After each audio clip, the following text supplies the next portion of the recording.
women who were there. My name is Gerald French. Everybody calls me Jerry. I was born 1924. That makes me 87 years old. And I was born in a little town of Tyrone, Oklahoma, which is about 10 miles southwest of Liberal, Kansas. I was there 5 days, and my mother and father took me to Colorado, to our home. And I grew up in southwestern Colorado, or southeastern Colorado, on a cattle ranch and a farm. And went to school there, elementary country school. I went to high school in Springfield, Colorado for my freshman year. I was 13 years old. My dad died when I was 13 and I was a freshman. I stayed with my stepmother another year, and then I ran away from home.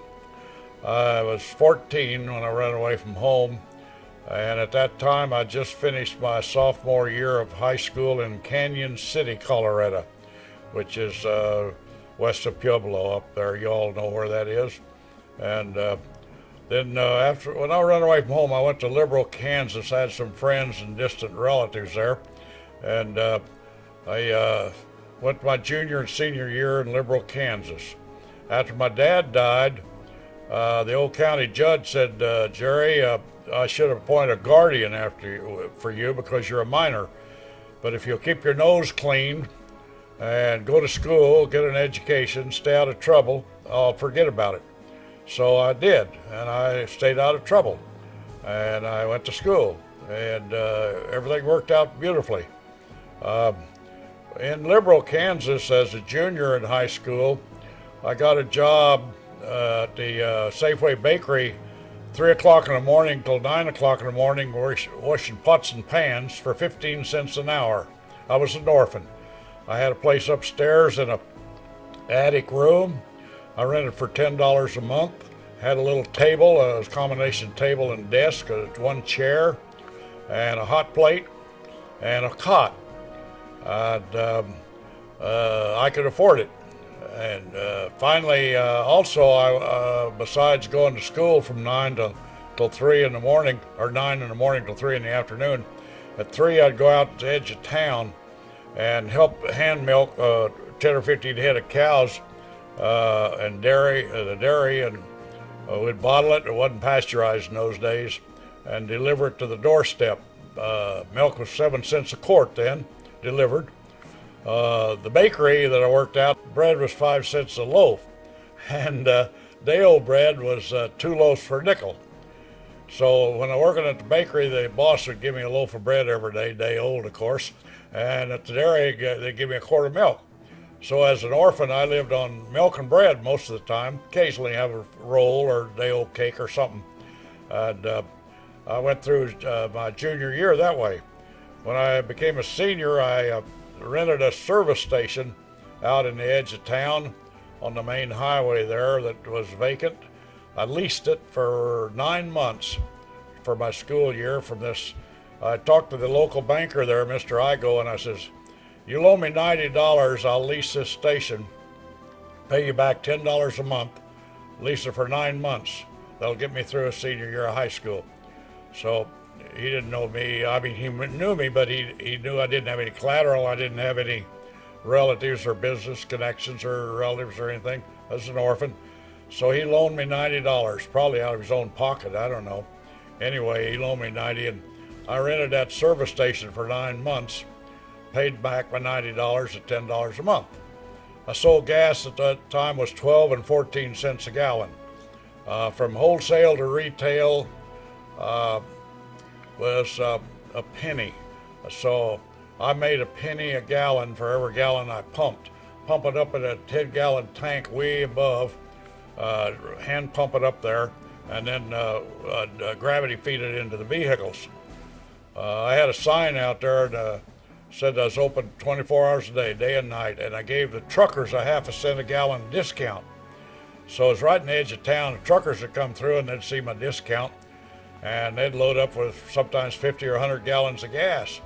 So, you know, for every gallon, I made a half a cent to the truckers. I made a full cent to any of the local natives. I charged them regular price, 12 and 14 cents. Well, I worked my way through high school that way. That was a success too. I bought a old 28 Chevy for $20, Roadster, had a rumble seat and convertible. Top was missing, and I drove that for 1 year as a senior in high school. Graduated from high school when I was 16, and I had to sell the car, so I sold it for $30, made $10 on the car. After I re-ringed it, re-ringed it with Sears Roebuck rings. I think cost me about $3 or $4 in those days. And I had to sell it because I was leaving town. My plan was to go to Denver, Colorado, go to Barnes Business School, and get some kind of a little associate degree in business administration, because high school I took bookkeeping, I took 2 years of typing, I took business math, and I was looking towards a business. Anyway, I went up to Barnes Business College. They gave me the schedule and set me up with classes, and they wanted X number of dollars. I didn't have but 25 cents in my pocket. I didn't have X dollars. So that kind of fell by the wayside. In the meantime, I was down walking the streets of Denver, and I saw Uncle Sam out there saying, "We need you." So I went in and told old recruiting sergeant, I was only 16, told the recruiting sergeant I was 18. You had to be 18 in those days. That was before the war, June of 41. So the recruiting sergeant, I guess he meant to make his quota, and I told him I was an orphan. He wanted me to get my parents' signature, but I was an orphan. I didn't have any, no guardian. He said, "Okay, we'll swear you in." So I held up my hand, and I became a private in the Army Air Corps.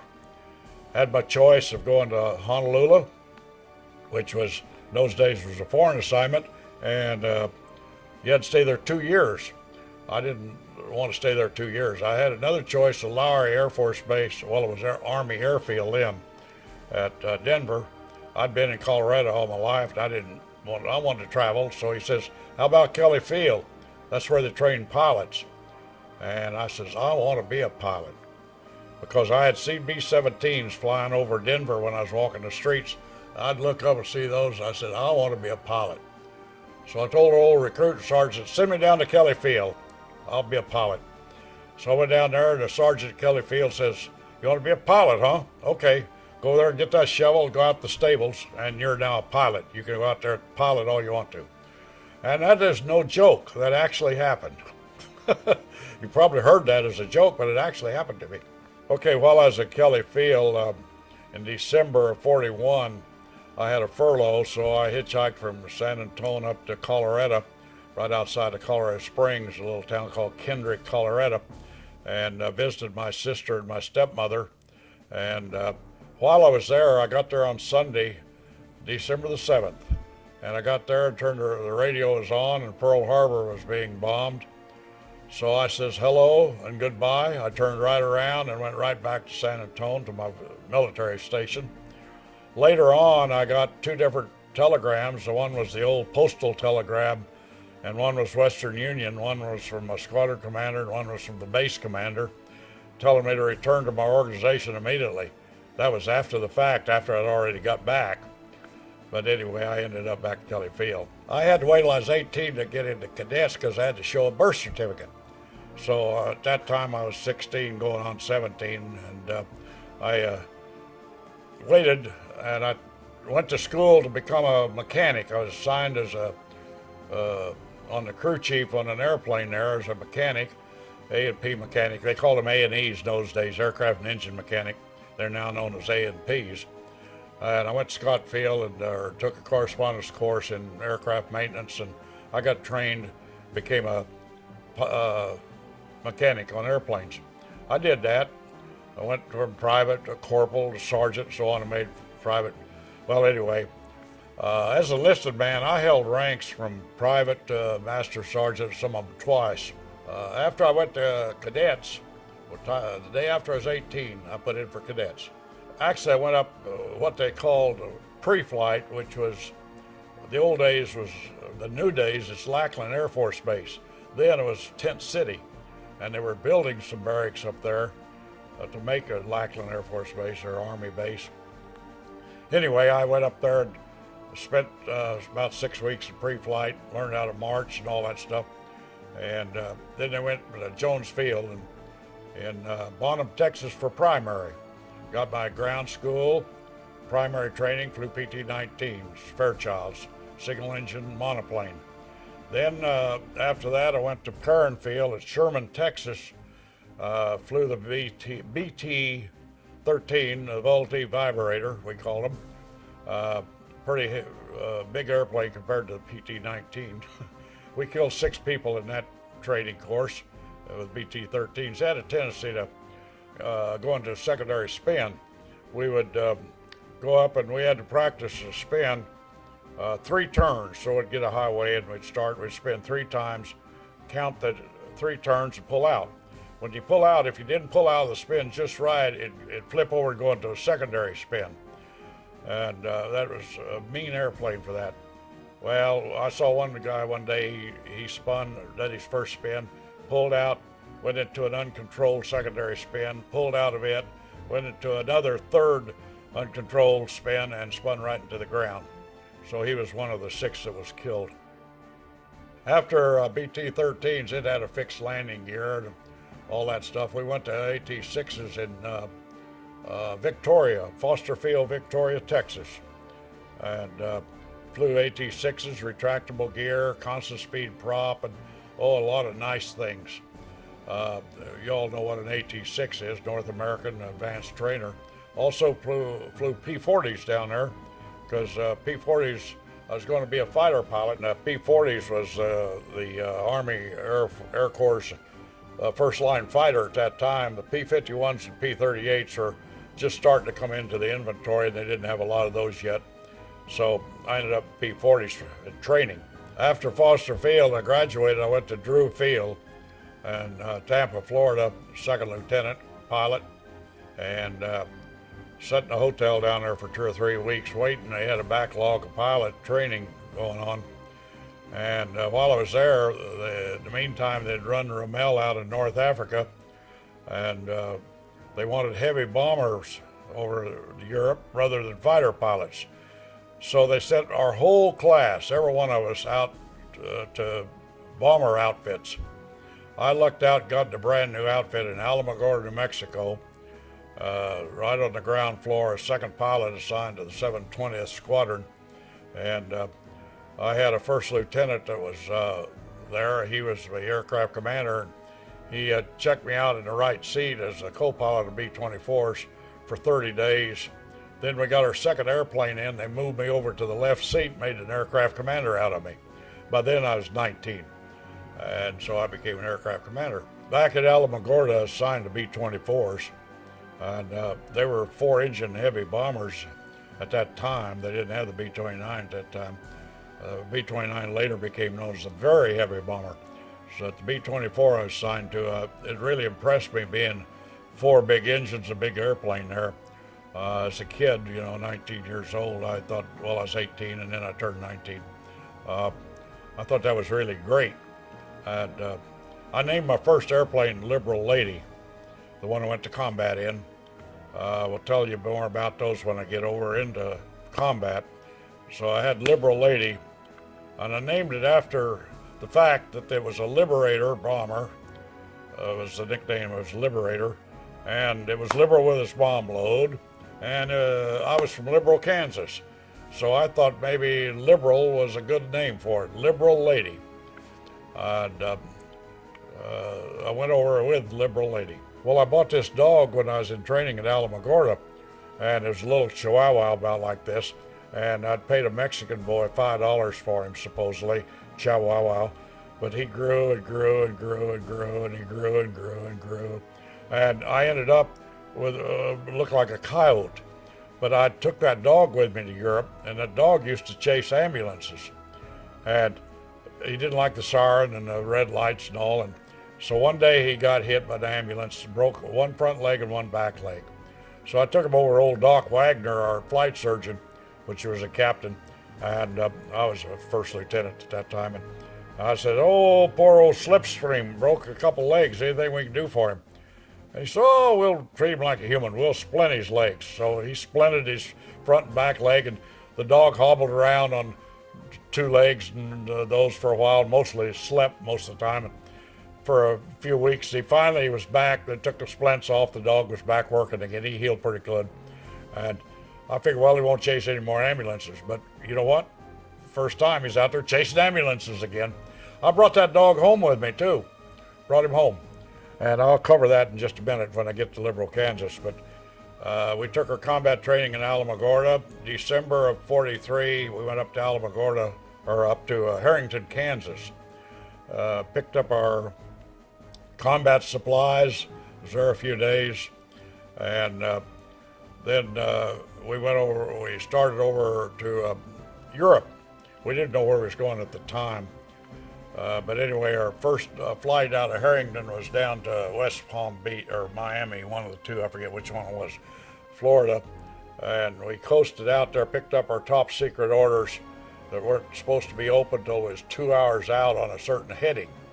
So 2 hours off the coast of Florida, we opened up our orders, found out we was going to North Africa, Shadadun or Talegma, one of those two places. They're both right together, North Africa.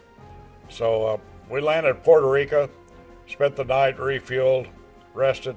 Next day we went down to Trinidad, did the same thing. Next night we went to British Guinea, Georgetown in British Guinea. When you're ferrying like that, you usually went one day, one leg at a time. Those old slow B-24 bombers took a lot of hours to travel a small distance. The next day then we went down to Belém, British Columbia, or Brazil. Anyway, we ended up at Natal, Brazil, the last day before we coasted out. And in Natal, I picked up a monkey, and I bought a bushel of green apples, or green bananas, and a bushel of ripe bananas. And all that monkey would eat was bananas. He was a little spider monkey, body about 6 inches, but he had a long tail, cute little thing. He used to ride on my shoulder. He liked to look out and watch the clouds go by. And between me and the armor plate behind me, he always rode on my shoulder up here. So I took that monkey over with me and took him all the way across and on into combat. And we got over in Italy, and actually I ran out of bananas, the ripe bananas, and but then the green ones was ripening up, so he went through 2 bushels of bananas eventually in Africa, and the time I got up to Italy. And I tried to train him with mess hall stuff I'd steal out of the mess hall, which wasn't much, and I couldn't train him to eat anything. Even from the Italians, I'd try to get lettuce or something that monkey would eat. He wouldn't eat anything, and he was starving to death, really. I used to tie that monkey instead of taking him into the BOQs or on my travels over there. I had a collar on him. I had the dog. I had a collar on the dog, and when I was transit, the people didn't like me to bring the dog into bachelor officers' quarters at all these stations I stopped at, or the monkey. So I tied him to the landing gear of my airplane, and both of them had about 20 feet of rope. And the monkey would get on the dog's back, and a little teeny monkey, and get a hold of the collar and ride on the dog's back. And the dog would run around and give the monkey a ride, and it'd wind that rope up around the landing gear, and finally it'd round up nothing, and the dog would turn around and unwind it the other way. And it's more fun to watch that dog and monkey out there. And, well, I brought the dog home with me. I'll cover that later. But the monkey, I ran out of bananas. He was starving to death, and he was miserable and losing weight and dying of starvation, dead. He wouldn't eat a thing. So I finally had to put him to sleep. Before that, when I'd run local flights or training flights or test flights there at Alamogordo, at Manduria, we'd taxi down to take off. We had a fence, and the school kids in Manduria, the little kids, 10, 12, 15 years old, would walk out and watch the planes take off. And there was this one kid out there who was about 10 years old. No, he was 9 because I was 19. He was 10 years younger than I was. He was not, I found out later he's 9 years old.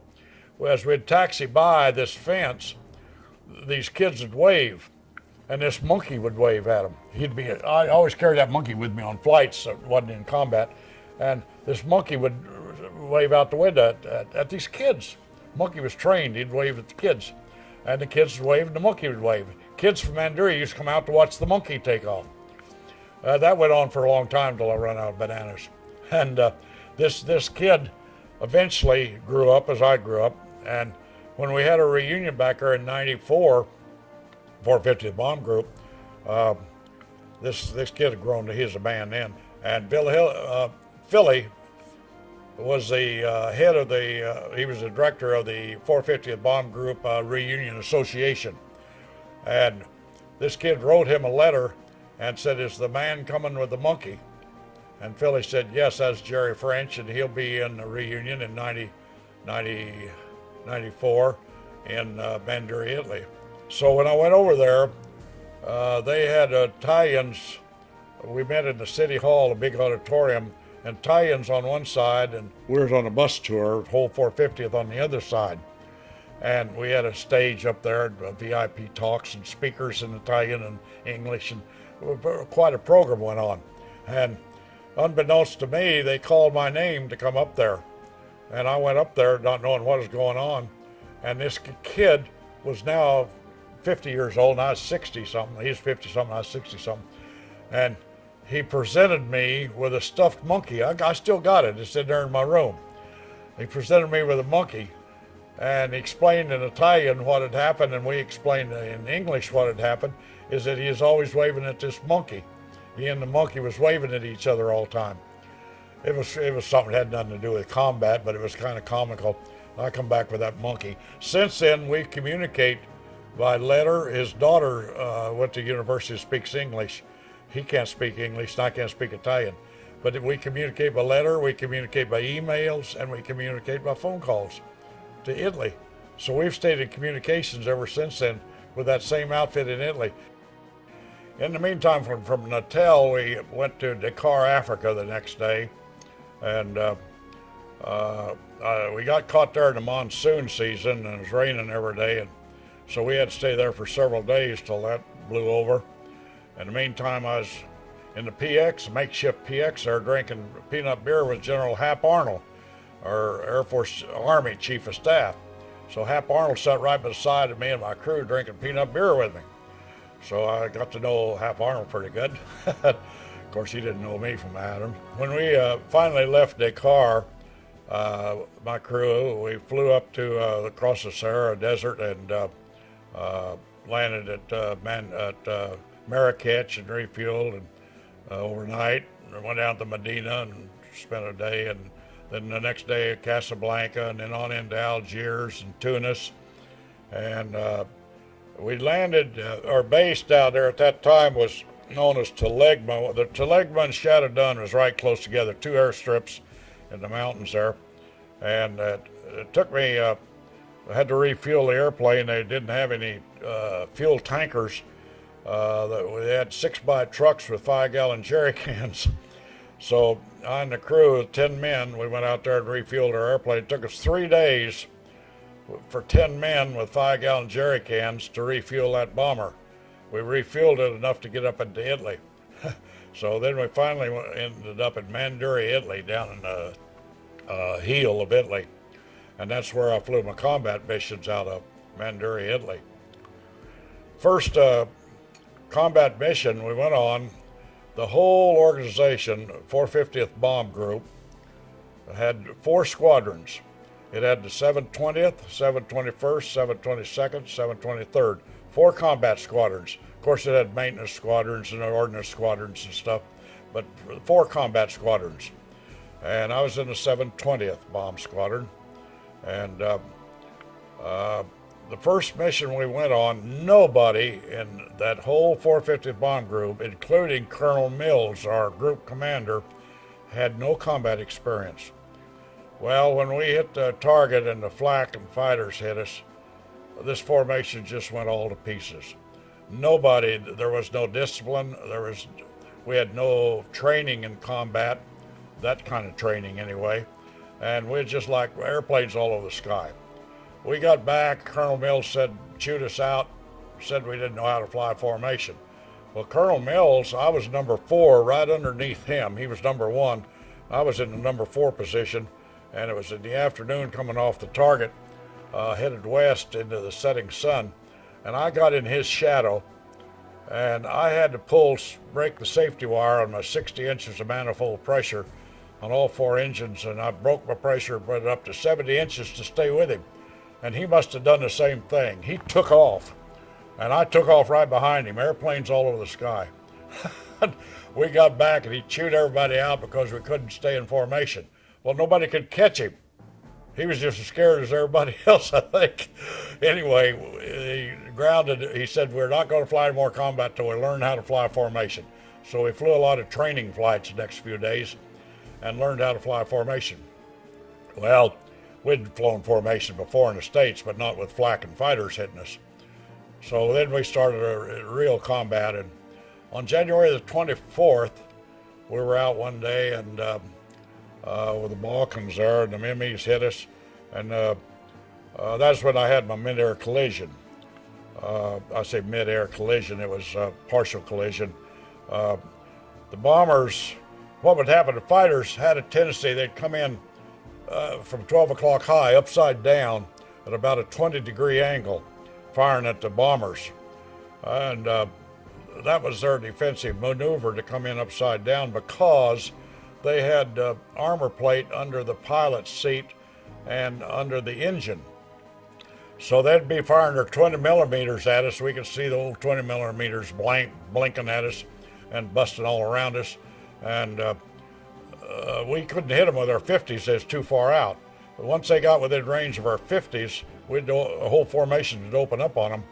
And they'd split S. That was upside down. There's upside down, they'd do a down part of a loop, split S, they called it. And we could see every 10th round was a tracer.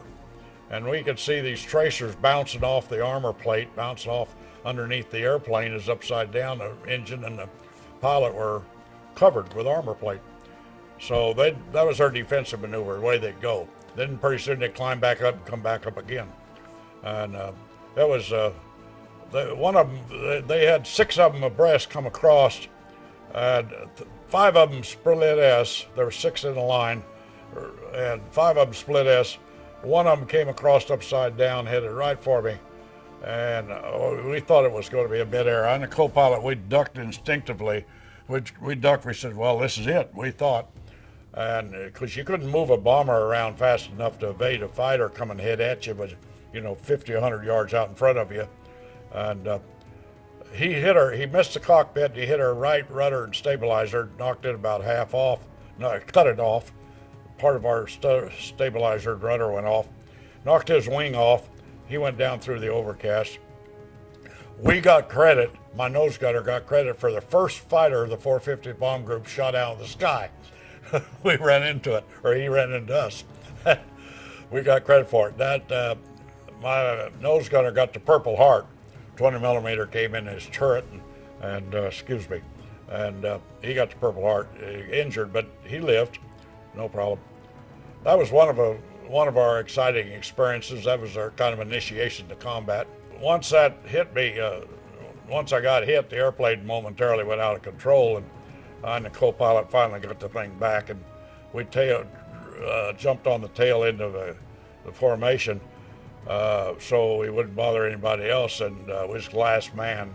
And I stayed with the outfit. We hadn't hit the targets yet, so we went on and dropped our bombs. The airplane was kind of flying sideways, so I'd fly the throttles, he'd fly the airplane, and he'd get tired, so he'd 5 minutes. I'd fly the airplane, and he'd fly the throttles.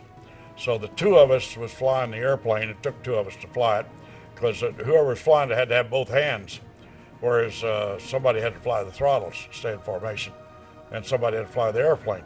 So it took 2 of us to fly it. We went on and dropped our bombs. The intelligence people, the PR people, tried to give me the Silver Star for gallantry in action.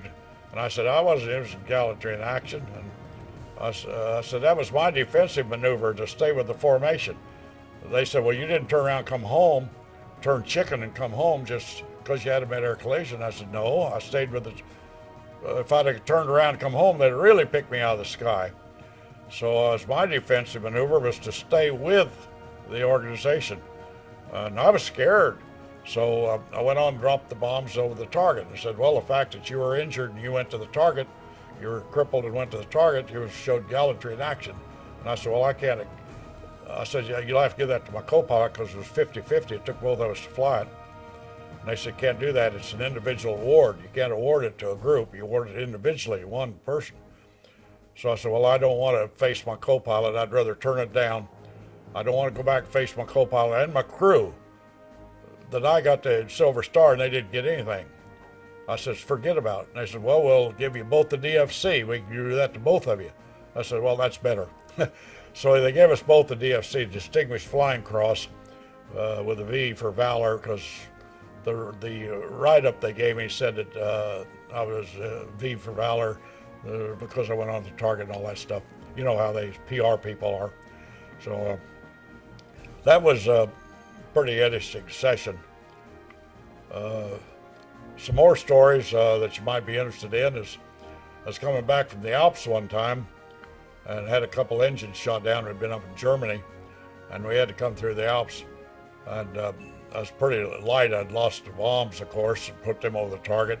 We was getting low on fuel, but we was down to 2 engines. We still couldn't stay in formation and we couldn't stay at altitude. So we started drifting down individually. So my defensive maneuver is not to stay at altitude on 2 engines, but it's to get down on the deck, because the MEs, if I was at altitude, they could make a number of passes on me, shoot me down. So I got down on the deck, and I didn't go over the Alps. I came through the Alps, and I came through Braniff Pass right over the railroad tracks. Braniff Pass is as you know, is a high place in the mountains for the autos and the automobiles and the trains, but it's the lowest spot that we could fly through. Anyway, I got back off of that mission. We had to throw a lot of stuff out of the airplane to lighten it, so it'd fly on 2 engines, and we got home okay on that one. We had some pretty exciting experiences there. On April the 5th, we hit Ploesti oil wells. That was one of the toughest targets in Europe, if not the toughest.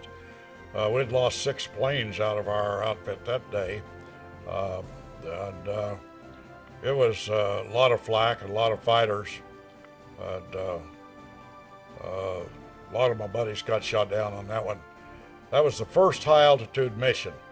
Now they had a low altitude the year before. It was very famous that you all know about. I wasn't on that, but this was the first high altitude. But they were waiting for us. They knew we was coming. And the MEs hit flak was pretty heavy. Lost a lot of airplanes. I hit Ploesti.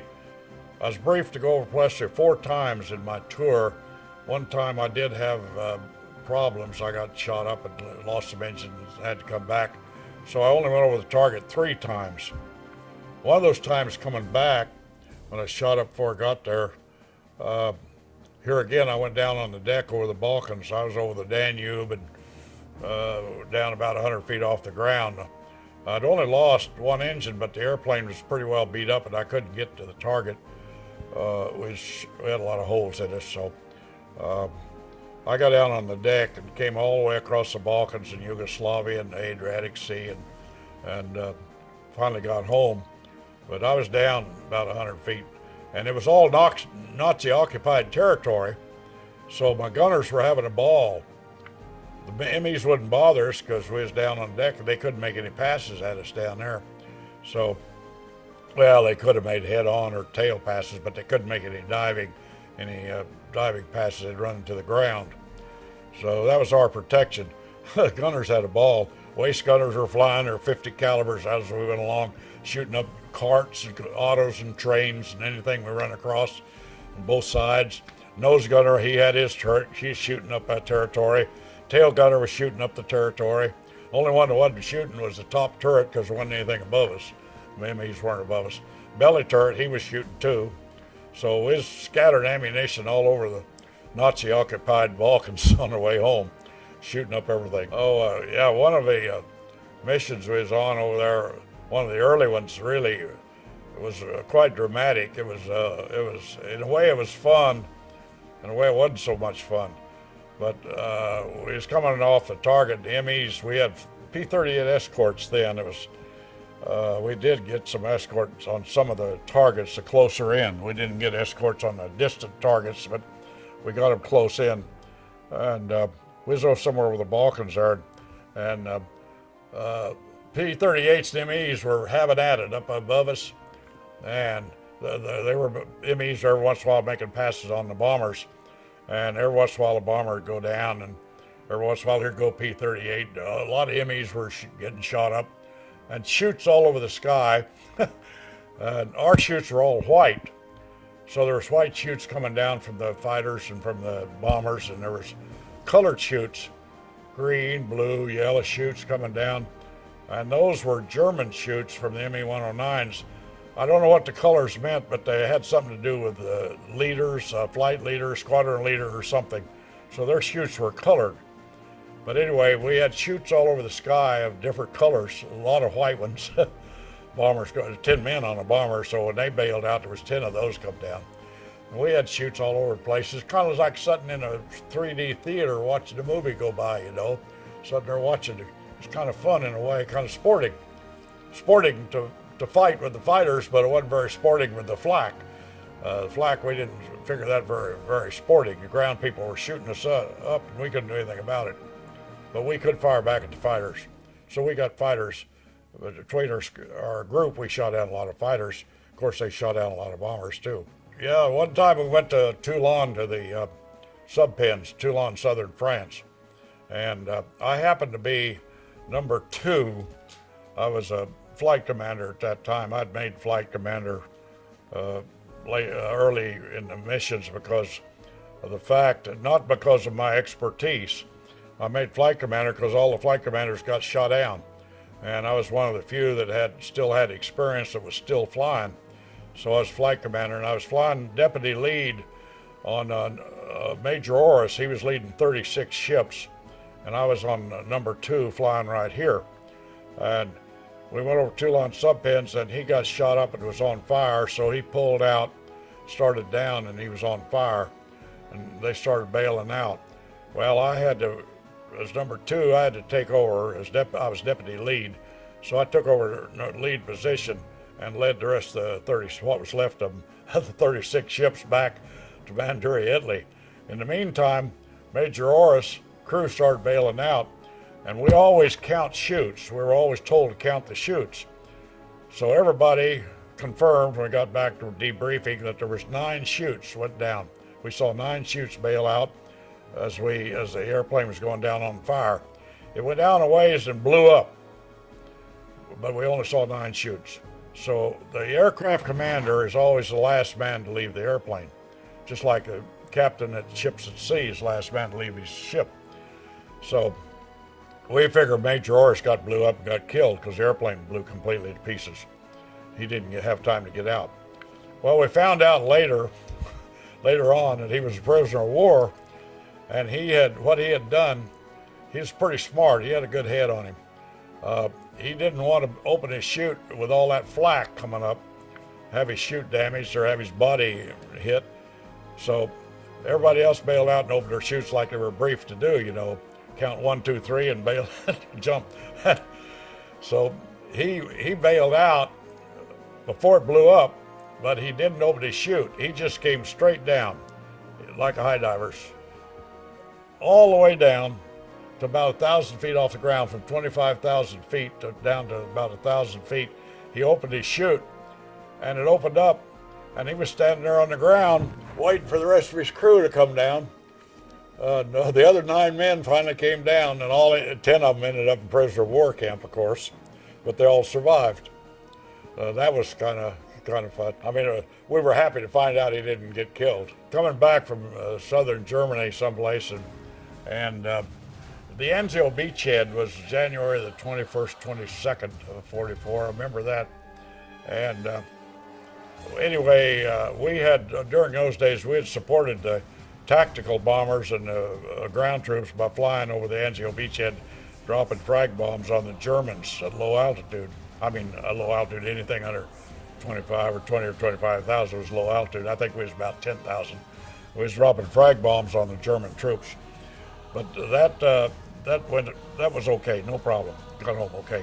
But a few days later, I was up over in Germany or over the Alps someplace. I got shot up and I had an engine out and couldn't keep up with the formation. And so I was coming back and I was coming over Italy to get to Manduria down the southern part of Italy. You had to come over into all Nazi-occupied territory, which was about 75-80% of the whole Italian country. So I got out over the Tyrrhenian Sea on the west side of Italy. It was coming down over the water so that I wouldn't have the German flak inland for my own safety. I was all by myself, and I was down about 10,000 feet and coming down, and the U.S. Navy was out there sitting in the ocean from the invasion, and I flew over the Navy. Nobody ever told me don't fly over the Navy, but I learned the hard way. I come flying over the Navy, and they opened up with their guns and flak all around me. And I, being an ex-fighter pilot, I took that B-24 bomber, and I was all over the sky. Really, in all seriousness, I was evading that flak. It was shooting up at me, and I didn't want to give them a chance to get aim on me, and I was moving around the sky pretty fast, flak bursting all around me. Got a lot of holes in me, but none of them had my name on it. And none of the holes. Anyway, I got back, I reported it to intelligence, and intelligence says, well, you damn kid, didn't you know you weren't supposed to fly over the Navy? And I said, no, nobody ever told me that, but I learned the hard way, and to this day, even in peacetime, I will not fly over the Navy. I never fly over the Navy, I fly around them. Eventually, I got all my missions in, and 50 missions, and came home. I was the first and only crew out of the original bunch of 720 Squadron to finish 50 missions. We had 100% turnover in the first 4 months. At the end of 8 months, we'd had a 200% turnover. According to official statistics, we'd had replacements come in and they got shot down. So the 450th Bomb Group, when we went over, we had 62 crews, 48 airplanes for the 4 combat squadrons. In our squadron alone, we had 12 of the 48 airplanes, and we had a fourth of the 62 crews. We had spare crews, more crews than we had airplanes. And out of that 62 crews, the 4 that were assigned to 720th, I was the only one to finish 50 missions, period. The rest of them got shot down, or shot up. Some of them got shot up, wounded, injured, got on board. I mean, were injured, went back to states, hospitals. Some of them bailed out, became prisoners of war, POW camps. Some of them got blew up over the target and got killed. Each crew, something happened to each one of them. I was the only one to survive 50 missions out of all that squadron. And I came home. I may have mentioned I was the youngest. I have the official Air Force record, Army Air Corps, of being the youngest flight commander of 4-engine bombers in World War II. I was 19 when I went over. I was 19 when I come home. I was the youngest flight commander. Every one of my crew members was older than I was. My navigator was 23, and he was the old man. We called him Pop at 23.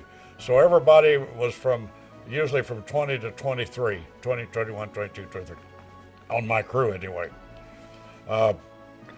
Yes, I had 4 airplanes. I had the original Liberal lady got shot up one day when I was standing down for rest. We didn't fly every day, the same crew. Maybe the group flew every day or every few days, weather permitting, but sometimes you'd stand down for crew rest, somebody else. You had your own airplane. Everybody assigned their own airplane. They flew all the time. If the airplane was ready and you were ready, you flew your own airplane. That day, Lieutenant Cranston, his crew, went out with my airplane. He got in southern Germany, he got shot up pretty bad, and they had to leave there and bail out. Well, it was close enough, they got over Switzerland, and we were always briefed it was close enough. If we could make it to Switzerland, it was a neutral country, to bail out there. So he got over Switzerland, bailed his crew out. Liberal lady the original Liberal lady went on, flew into the mountains and exploded, blew up, crashed in the mountains. So this airplane that Lieutenant Craston had, my original Liberal lady, was the same one I had the mid-air collision with.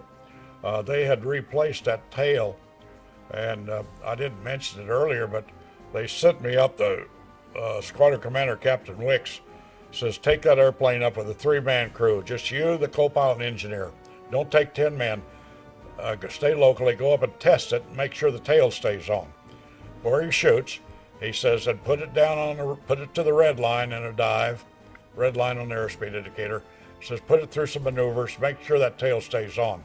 He says, if it doesn't, we'd rather have you 3 men bail out in friendly territory than to take it up in combat and have 10 men bail out over enemy territory. So take it up and ring it out. So I took it up, ring it out, dove it down, got a red line was something like 300, normally cruised about 260 miles per hour, 265. And it was 3 or 310 was the red line. And I had it in dive. And in the dive, one of the fuel tank caps hadn't been secured properly. It got sucked off and blew off. And all the fuel siphoned out of one fuel tank completely. One of the bomb bay doors flew off. And I came back, and Captain Wicks looked at it. He says, I didn't tell you to tear up the airplane. And I said, well, the tail stayed on. That's what was tested for. So that was the same airplane Lieutenant Cranston took over and bailed out over Switzerland. When they bailed his crew out over Switzerland, they became interns. They weren't prisoners of war. The Germans, lots of times when they was flying, they'd get shot up. Rather than bail out over friendly territory or something, if they couldn't bail out of their own territory, they'd bail out over Switzerland or get into Switzerland.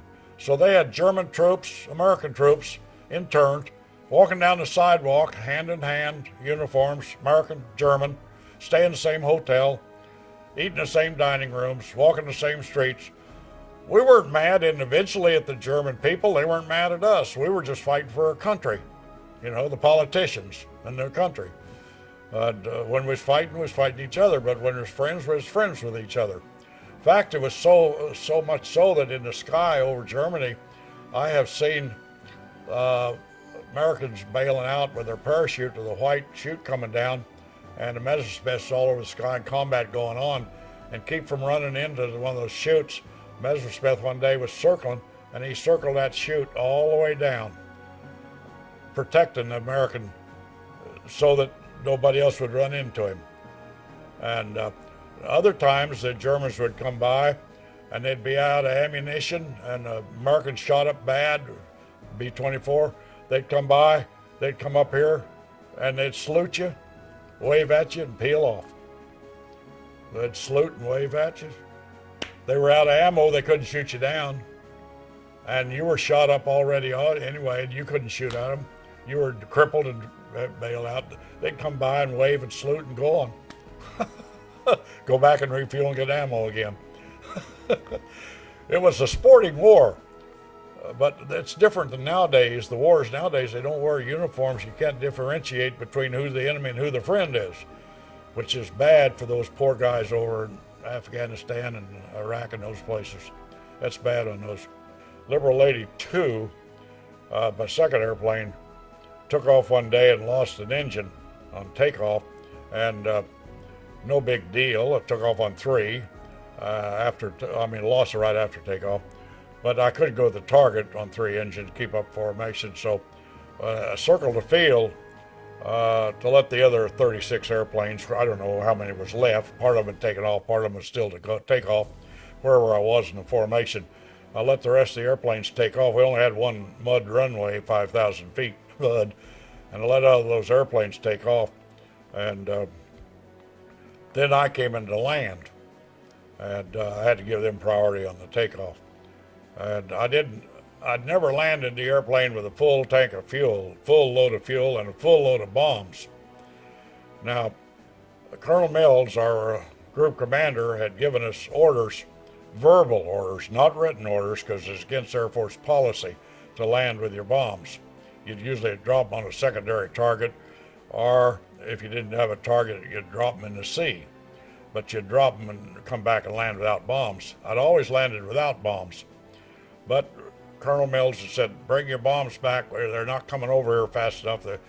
The docks workers in New York are on strike, and they're not loading the ships with bombs faster as we drop them. So we need all the bombs we can have, so bring them back if you can. So I brought the bombs back, landed with full bomb load, full gas load. And in those days, we didn't have the numerical numbers or the background experience that they have nowadays of flying right on the numbers, exactly on the numbers like they do nowadays. I learned later to fly that way, but that was the early part of the war. And I didn't know the stall speed of the airplane. I knew I was heavy, real heavy, and I knew it'd stall at a higher speed. So normally we'd come in on approach about 120, come over the fence at about 100, touch down about 80 or 90. Well, I knew it'd stall at 80 or 90 because that's right on approach stall empty. So I figured, well, I better kick it up a little. I better come in about 100, 110, 120, something like that. Had a heavy load. So I came in fast. And as I came over the fence and started touchdown, mud runway, started clamping on the binders, and I was going too fast. I was running out of runway, and mud plus all that heavy weight and the acceleration or deceleration that wasn't decelerating fast enough with all that weight. So I knew I was going to crash. At the end of the runway, there's a little taxiway turning off each way, but they're 90-degree turns. Normally you're going about 5-10 miles an hour when you turn off. Well, I was still doing 30 or 40 miles an hour, and I knew I couldn't make those turns because with that toothpick gear, we call it toothpick gear, you had one strut on each side of the airplane with just one tire on each side. And those struts are big, long things. And if I'd made a sharp turn, the side stress, I figured would collapse the gear, and then the airplane would crash. So I didn't want that to happen and blow up. So I told the crew, let's prepare, we'll crash straight ahead. I had to do this real fast, and we had about 500 feet or so left, and we was still going 30 or 40 miles an hour. So I told Dick over here, the co-pilot, he had them, I said, cut off all the switches, ignition switches, kill all engines, all three that was left. And I says, shut off all fuel tanks, turn off all generators. We're going to crash straight ahead. We're dead. We're dead in the water. We're going to crash. I rang the bell 3 times, signal crew to prepare for crash. 2 guys, my waist cutters back at the waist, when they got the crash signal and they knew it was going to crash, each one of them bailed out. Each one of them jumped out the window, open window, of course, and in the mud. Well, they went tumbling through the mud. They looked horrible, but they were still alive. Had we blown up, they'd have been the only 2 people live out of it. Anyway, we crashed. We went off the end of the runway. There's rock fence in Italy. They build them about 2 or 3 feet high, not very high, but about 2 feet thick of rock. And so we went tearing through that rock fence. Nose gear collapsed, went down. One of the main gear collapsed. And then we ended up out in the olive orchard tearing up some olive trees. And the airplane skidded around and went dust flying outside, dust flying inside the airplane. And it didn't blow up. It came to a stop. And I and the co-pilot was sitting there, dead in the water, stopped, and I looked, I said, what do you know? We didn't blow up. Let's get out of here. So we got out, and the airplane didn't blow up. Colonel Mills said, of course, ambulances came and fire trucks and everything, and nobody was hurt. Well, yeah, the engineer was. The airplane, on emergency evacuation of the airplane, he was always briefed to go out the top hatch and go out the left wing and jump off the left wing. That's assuming the airplane was something like this and it was crashed or whatever. Well, there's the right gear that had crashed, that had collapsed, so the airplane was sitting at about a 30-degree angle this way. But his briefing was go out the left wing. He went out the left wing, and normally that wing's about 10, 12 feet off the ground to start with. Well, now it's about 30 feet off the ground, or what, 20 or 30, or something like that. Had he run off the right wing, it'd run right into the ground. He could run right off and into the ground, and everything been fine. He went out and jumped off that wing and broke his ankle. That was the only casualty.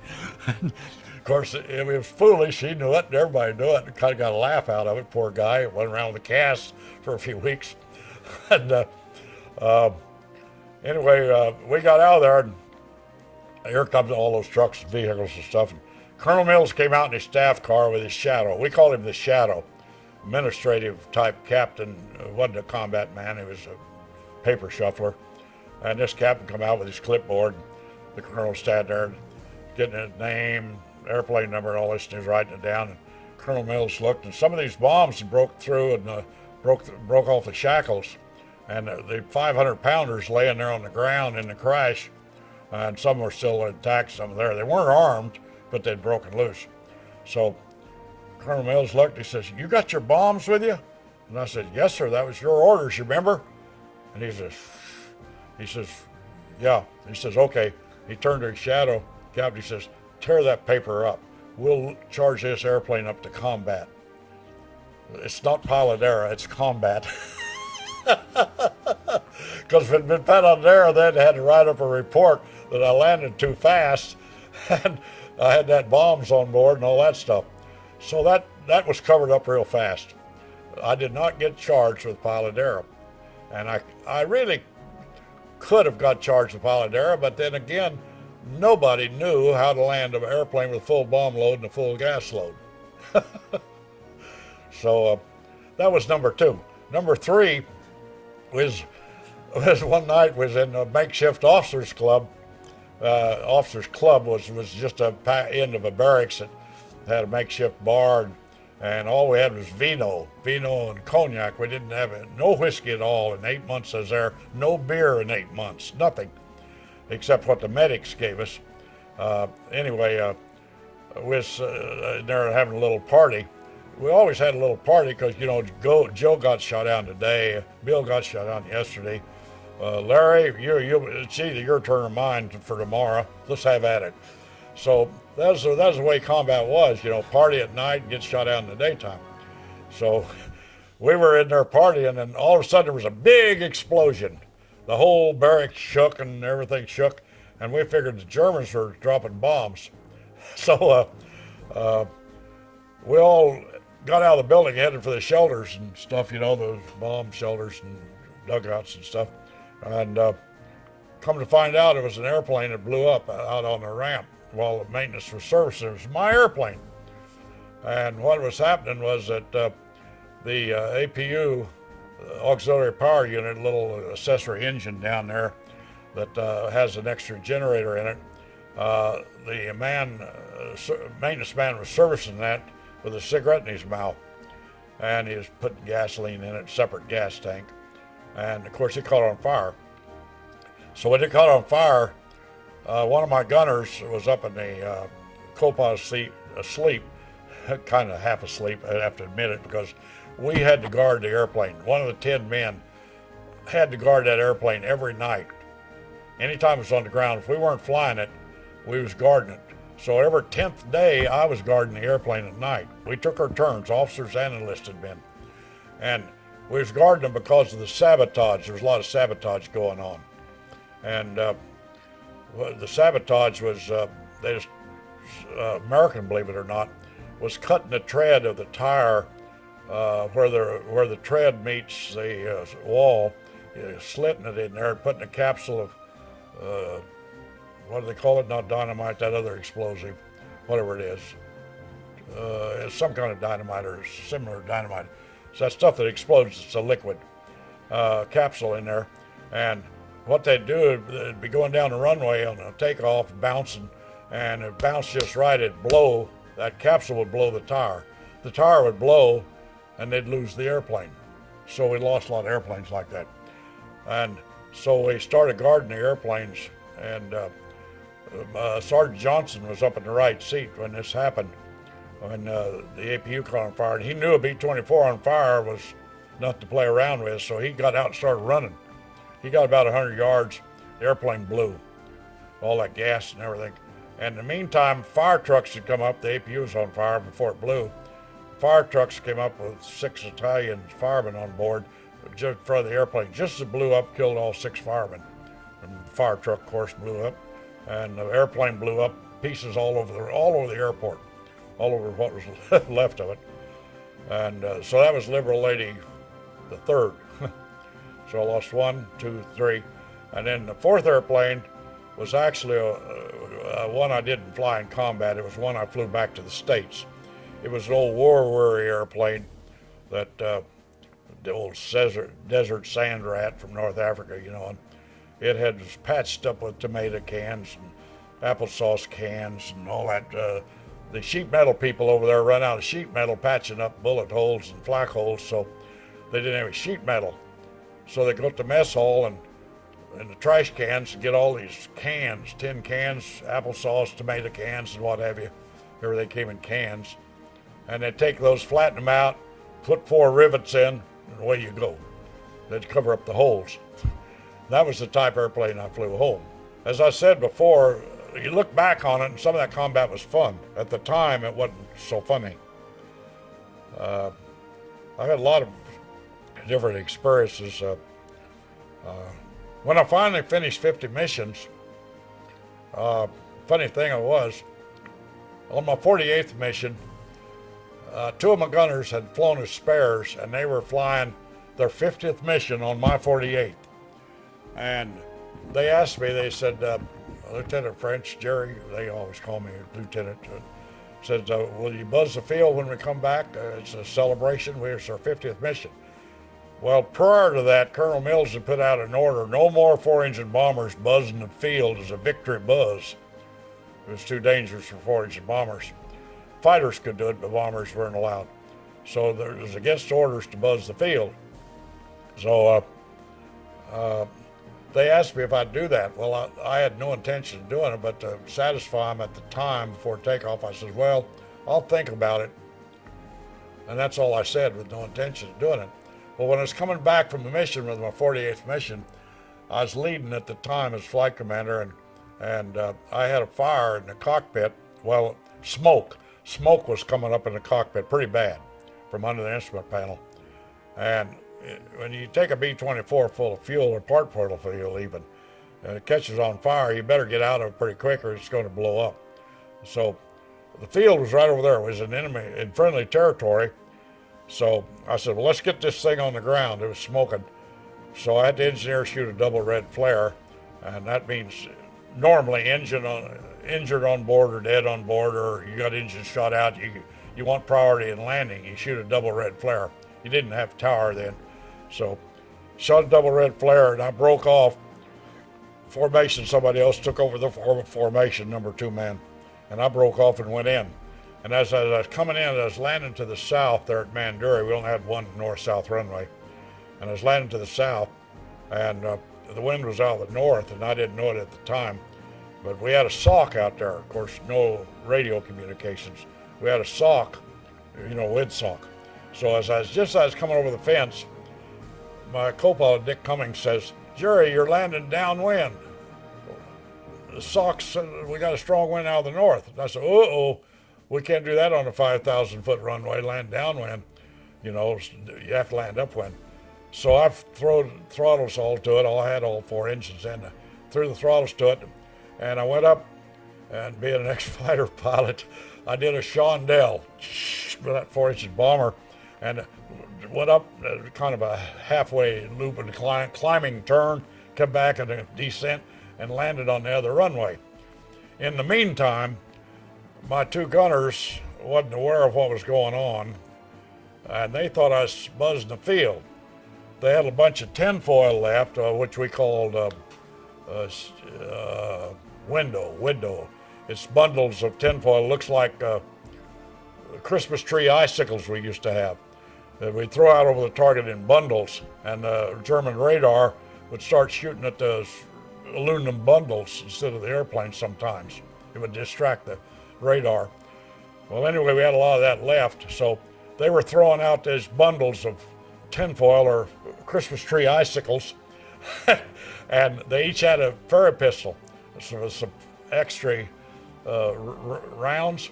So they were firing out each waist window, green, yellow, blue. They was firing out, and it looked like a flying circus going over the runway. Well, Colonel Mills come out as usual, and he says, Jerry, what's going on? He come out because fire trucks met me and the ambulances met me. And I said, well, I had a fire in the cockpit or something. I had a lot of smoke, and I figured I better get this thing on the ground. I broke formation, and I wanted to get on the ground. And he says, I don't see any signs of fire. Where is it? I said, well, smoke coming out of the cockpit. I said, or under the instrument panel. I said, we had to open our windows. The smoke was so bad in the cockpit we couldn't breathe. I said, there was heavy smoke coming out. Something was on fire. Some lieutenant maintenance officer, and he says, find out what caused the fire, what was the problem, and let me know, will you? And he went on back to his office, and he says, meantime, Jerry, I want to see you in my office at such and such a time. I said, okay, sir. So I reported to his office on schedule, and he says, Lieutenant so-and-so said the maintenance people can't find any signs of any fire in that airplane. And I said, well, check with my co-pilot, the rest of it. There was a lot of smoke.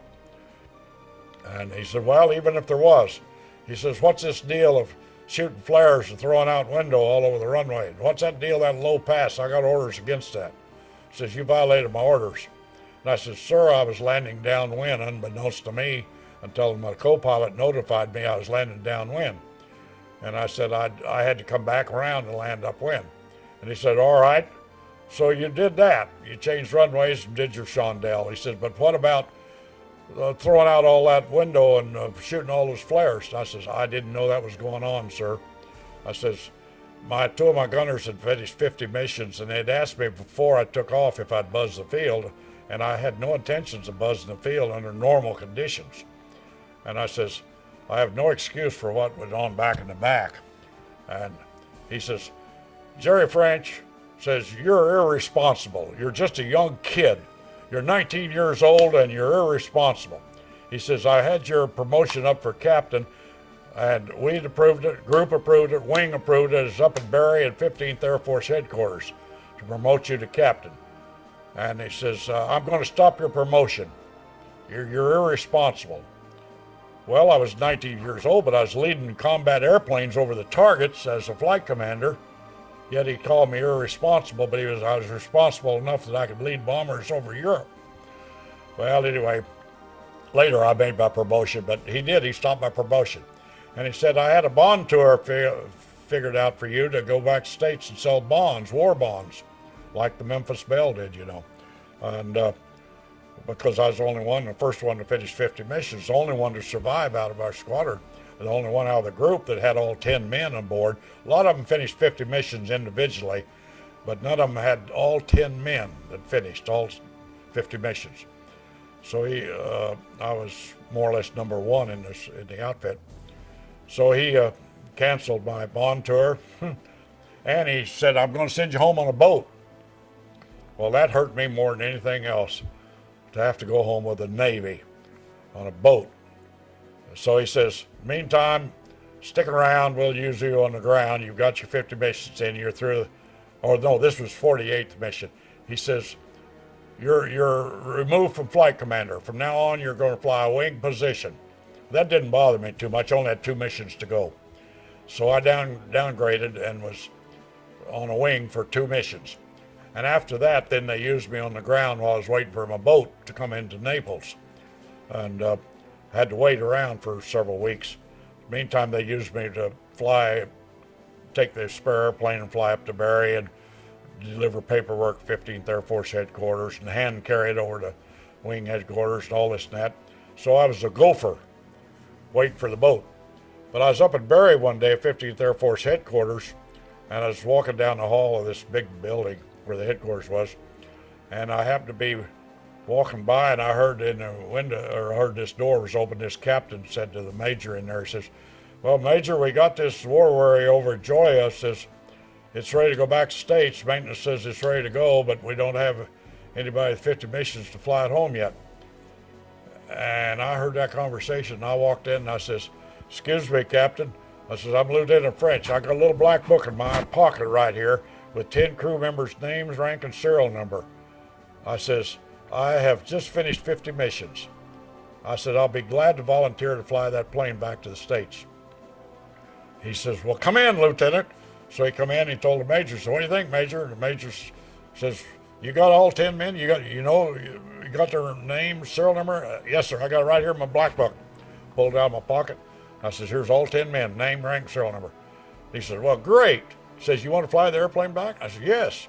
And he said, okay. He said, well, that was about 10, 11 o'clock in the morning. He said, what are you doing today? I said, well, I was going to have lunch and go back to Manduria this afternoon. I carried some paperwork up here. He says, go have your lunch and come back at 1 o'clock and I'll have some written orders for you. So I went to lunch, came back, went up there and they handed me a bunch of orders signed by General Twining, 15th Air Force Commander, to me to deliver the war weary to Ogden, Utah.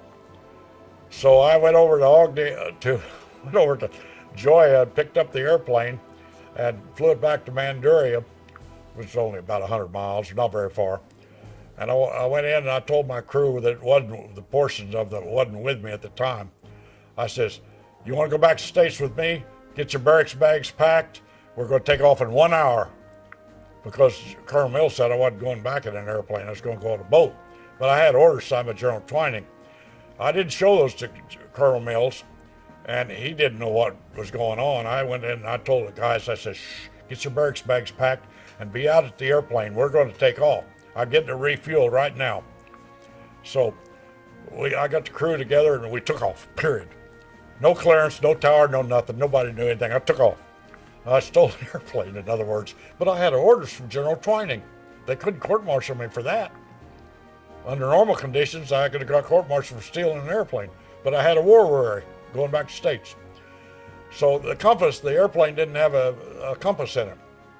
It didn't have a fluxigate, which is electric. All it had was the old whiskey compass sits up on the windshield, and lightning strikes and static electricity moves around all the time. So I told Pulse, my navigator, I says, hey, Pulse, we don't have a compass. Can we get across the Mediterranean to Africa without a fluxigate compass? And he says, oh, sure. All we got to do is head south. We'll hit the South American continent.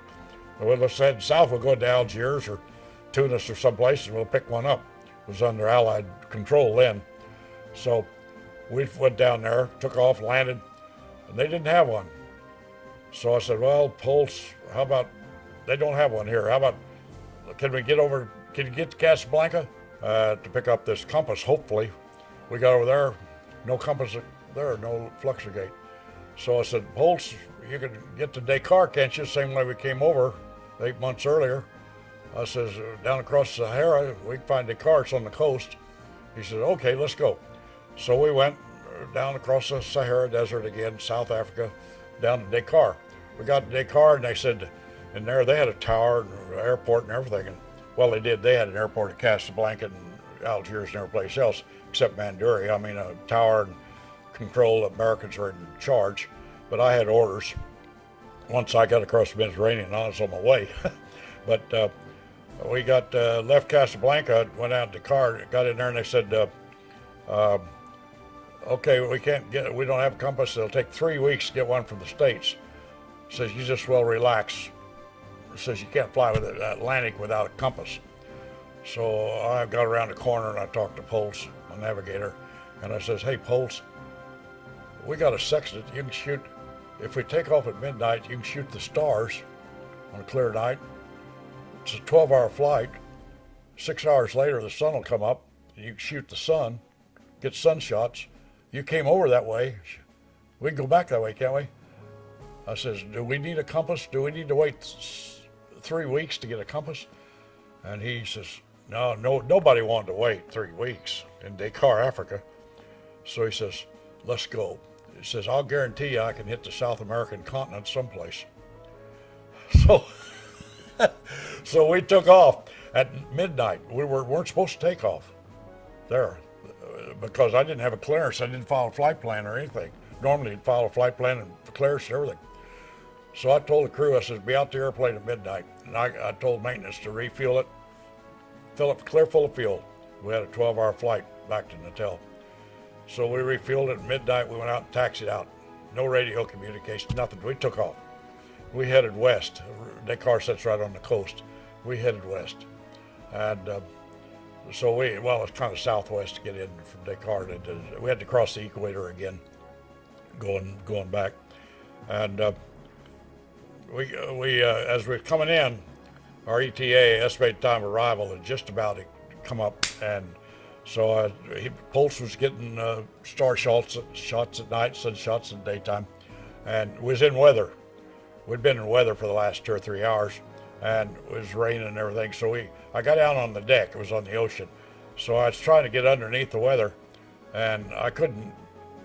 With clouds above us, around us, kind of got underneath, but it was raining and everything. And I don't know, we had 1,000, 2,000 foot ceiling or something, and it was raining and in and out of clouds and in and out of weather and stuff. And our ETA was up, and I says, okay, when we hit the coast, which way do you want me to turn, left or right, to hit Natal? And he says, 50-50 chance, you take your choice. And I says, well, we're going to eventually be headed north back to the States, let's turn right. If it's not right, we'll double back and turn left and go back down south again. So it sounded right to him, so we hit the coast. And we could see it was raining and storming and all, but we turned. I was about 100 feet, 200 feet off the ground. So I turned and flew up the coast, and there was Natal, about a mile up the road, a mile or two. Not very far. There was the airport. I says, Pulse, you hit it right on the head. So we landed there, and then we backtracked. Came back the same way. Now I came back, I flew my last mission on D-Day, June the 6th. A day I'll always remember. I'll come back to that in just a minute. I landed in the States after making all these intermediate stops at British Guiana and Trinidad and Puerto Rico, refueling, and I hit Miami on July the 4th. Another day to remember. July the 4th of 44, I hit the States. And June the 6th was the day I flew my 50th mission. Yeah, now on that 50th mission, I didn't mention it, but our mission was we went up towards Normandy to try to pull the fighters away from the Normandy. We love to get fighters up. Well, we didn't love it, but I mean, we wanted to get the fighters off Normandy, off the ground troops, to ease the ground invasion. So we went up there to pull the fighters off, and after we did that, we went back around and turned back and went to Ploesti and bombed the Ploesti oil wells with our bombs. You know, Europe is so small, you can put a lot of Europe in the state of Texas. So when I talk about Normandy and Ploesti oil wells, it's not a big deal across there. It's several hundred miles, but so is Texas. So we able to kind of double deal that day, went up there, did that. That was D-Day, June the 6th, my last mission. When I hit the States, I left Miami the next day, and I went to Dyersburg, Tennessee. I dropped crew members off in Miami that's going up the East Coast, and then I dropped people off in the central part of the States at Dyersburg. I had my crew plus a load of sandbaggers with me, and dropped some of them off at Dyersburg. Then my next station was supposed to be Denver, Colorado, and then Ogden, Utah, to drop the airplane off. Well, as I went across to Denver, the second, third day, I went right across Liberal, Kansas. My name, meantime, PR people had made a hero out of me with the newspapers in Liberal, Kansas. And I went across Liberal, and I still had my dog. But when I dropped my airplane off in Ogden, I was going to have to take a train back on my vacation and go through processing and everything. The dog would have been in the way. So my sister lived there at Liberal, 2.5 years younger than I was, and she worked as secretary at the airport. Since I went overseas, they built a B-24 base, training base there. And she was in the Link Trainer Department as secretary. So I called the tower as I went over Liberal, and I says, I'm a war worry, loaded with a bunch of veterans headed from Dyersburg to Denver on my flight plan, but I got a passenger I'd like to drop off here at Liberal. I says, this is a war warrior airplane. And, you know, we were supposedly heroes to the American people. And the guys at the tower says, I says, can I land without closing out my flight plan? And he says, well, if you can stay on the ground no more than 30 minutes, we won't close your flight plan. Because I didn't want the wheels to know that I was violating my flight plan. So I landed, and I took the dog. I didn't tell them the passenger was a dog. So I took the dog over just a block off the runway to the Link Trainer Department, gave it to my sister. I says, here, take Slipstream. That was his name, Slipstream. I says, take Slipstream out to farm to Uncle Jesse's place, lives out 15 miles west Says, take him out there and drop him off farm. I'll pick him up on my way back.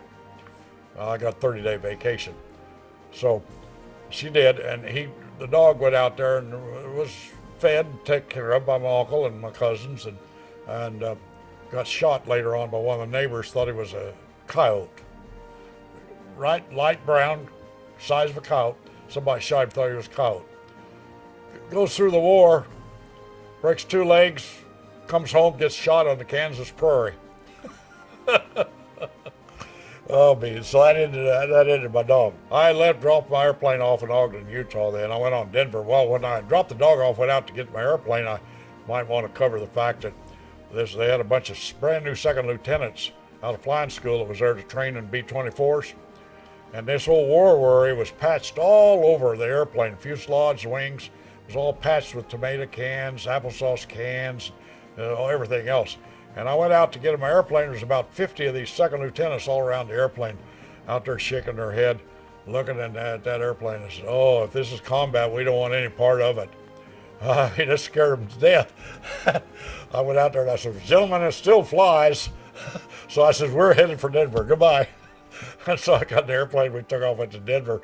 Next day I went into Ogden, dropped it off, got a receipt for it, and got on a 30-day vacation. Came back to Liberal on a bus. Train and bus, picked up a brand new car that I'd bought before I went overseas that was in storage, 41 model. They didn't build cars in 40, this was in 44 now. They didn't build cars in 42, 43, and 44, except maybe a few for the staff and the military. All the automobile factories were making airplanes, built airplanes. So there was officially, there was no mass production of 42, 43, or 44 model airplanes. Cars. So at 1944, I had a 41 that was a new car, 4-door sedan, Ford. So I took that, took 30-day vacation. And my cousin, which had been in the Navy, had got out for early disability because he got shell-shocked on the invasion in North Africa. When the Navy was over there, he was shell-shocked, so he got out early. So he was a civilian at Liberal. So I picked him up in my car, and he was a year or two older than I was. I was 19. And, well, by then I just about turned 20. I was right close to 20. And we headed, spent a few nights in Denver, 30-day vacation. Went to Salt Lake, spent a few nights in Salt Lake. Went out to L.A., spent a few nights in L.A. I had to report to Santa Monica to the redistribution for reassignment. So I went in there, and when I went to take my physical, they took blood out of my arm, like they always did, put a little piece of cotton up there. I was holding this cotton up there, and this little nurse was going around, I started following her around, and I realized it wasn't the nurse, it was me. So I passed out. I'd had this many, many times, never bothered me, never passed out, never fainted in my life, but I fainted. When I came to, before I fainted, the little nurse says, you better sit down, you don't look so good. And I says, yeah, I'm getting dizzy. So I lay down and I passed out on a couch, doctor's office. And so I came to my brand new starched uniform, khaki uniform, tie, everything. I was Class A uniform. Nice, was all sopping wet from head to toe. And I raised up out of the couch, and there was about 3 doctors standing around me in white, about a half a dozen nurses, all standing around me, looking at me. And I says, was it so important to ruin my uniform and throw water on me just because I passed out? I was disgusted. And they said, Lieutenant, we didn't throw any water on you. You were broke out of cold sweat. You was firing at enemies coming in 12 o'clock high. Says, you was on a good mission. And I says, well, I'm sorry. I thought you threw water on me. So Doc says, you going back to your hotel, Shangri-La Hotel, we stayed in there, Santa Monica. Says, take 24 hours, come back tomorrow morning, we'll resume your physical. Get some rest. Change uniforms, get some rest. I said, okay. So I went out and partied again that night. Partied. I'd been partying for 30 days. So I went out and partied that night in Santa Monica because when you went out in uniform with a few ribbons on you, fruit salad, you was a hero. The war was still on. And you could have anything you wanted. Well, anyway, I went out and partied that night. And I went out next morning, And I reported in another clean uniform and everything. And I said, Gerald French. And they said, look down the list, French. Oh, here you are. Oh, go down the hall here to room so-and-so, the psychiatrist wants to see you. And I said, psychiatrist? I didn't know whether to laugh or to cry. I says, they think I'm crazy now just because I passed out? So I went down there to the room, and the old I was 20 years old by then, I think, or close to it. And I says, old guy with horn-rimmed glasses, about 60 years old, to me that was old age. And he was sitting behind this desk, and he says, hold out your hands like this. So I held out my hands. That 30-day vacation and all that drinking and everything was going like this. I was shaking, from that, not because I was scared of him, but I was just shaking. So he just started writing. That's all he asked. He says, hold out your hands. And I did. He started writing. So I was looking over the desk trying to figure out what he's writing. And he says, you're grounded. And I was grounded. I can't be. I'm a pilot. And I said, I've got my 4 hours in this month. I got to, change months or something. I've been on vacation for 30 days. I got to get my 4 hours in to get paid. And he says, you're grounded. He says, you got combat fatigue. And I says, I've got combat fatigue. I never bailed out of an airplane. I never got the Purple Heart. I never pre-OW. I've got combat fatigue. And he says, did you fly 50 missions in Europe? Flight commander and deputy lead? I said, yes, sir. And he says, well, the fact you admit that you flew 50 missions in Europe, you got combat fatigue. He says, I can see it. He says, you're going to rest camp. And he says, you're grounded till you, I said, how long? He says, till you can pass a physical. He says, it's a minimum of 6 weeks, rest camp. We said, you to Fort George Wright, Washington. You go up there, report in, you'll play a lot of golf, shoot a lot of skeet, go horseback riding, they got a stable, eat good meals, stay away from your drinking. I didn't smoke then. He says, no smoking, no drinking. He says, if you want to really fly again, pass your physical, you be a good boy. Go up there and do that. So I went up there and I didn't touch the drink. I didn't do nothing for 6 weeks. I exercised, lost weight, and I went back to normal. Took my physical and passed it. Put back on flight status. And that was the start of another career. I got, after 6 weeks, that's where I got married the first time, because I was on my good behavior up there and I got married. And I and the new wife went back to Santa Monica. They went through processing and gave me a bunch of tests. It says you passed every test with the flying colors. Every test in there in the book: clerical, administrative, staff, engineering, operations, maintenance. It says you passed all these tests. It says, what do you want to do? And I said, I want to fly. And they said, well, says, with your A&E experience, your maintenance, would you like to be a maintenance officer? And I said, yes. As a second, you had to have a second career besides pilot, because pilots were a dime a dozen. And so they sent me to Chinook Field as a maintenance officer, 6 months course. And I passed my 6 months course there. And then I went to Albuquerque, New Mexico on B-29s. And I was a maintenance officer and a pilot. And I made test pilot and instrument check pilot and all that stuff. They put orders out. And I was down there for a while. And in fact, I was in Albuquerque when VE Day came. And had a good celebration then. Then that was in 45. Then I went to, the war was over, they sent me to Dallas Love Field, 5th Ferry Group, to ferry airplanes, war warrior airplanes, to the graveyard, new airplanes from the factory to the graveyard, brand new airplanes. And I was a 5P pilot. 5P pilot, they had 5P. If you're a number 1 pilot, 2 pilot, 3 or 4 or 5. Number 1 is single engine trainers. Number 2 is twin engine trainers. 3 is twin engine bombers and tactical like B-25s and B-26s and A-20s. 4 is heavy bombers like B-17s, which I was checked out in, and B-24s, which I'd flown combat in. I'd flown all those others. And I was in B-29s. I was checked out as aircraft commander on B-29s. That was class 5, very heavy bomber. So I flew all 4 of those airplanes. The P was pursuit, and I'd flown P-40s. So I was a 5P pilot, the highest you could go. So I was in demand in the ferry group. So I went to the ferry group, and orders would come into ferry B-24s from Garden City, Kansas to Kingman, Arizona, to the graveyard. So I would shuttle a bunch of B-20, brand new ones. And orders would go from the East Coast to the West Coast, or they go from up around Seattle to the graveyard, or wherever. So I was ferrying airplanes all around the country, and did that for a while. And then they closed down Love Field at Dallas for the military. And I had my choice of going to the East Coast and a ferry outfitter at Spokane, Great Falls, Montana, or out in the West Coast or someplace. So I chose Great Falls, Montana, because nobody wanted to go to Montana, and I wanted to go there because my wife was from Spokane, Washington. It was just across the mountains. So I went to Great Falls. I went up there to stay in the service. I wanted to stay in and fly.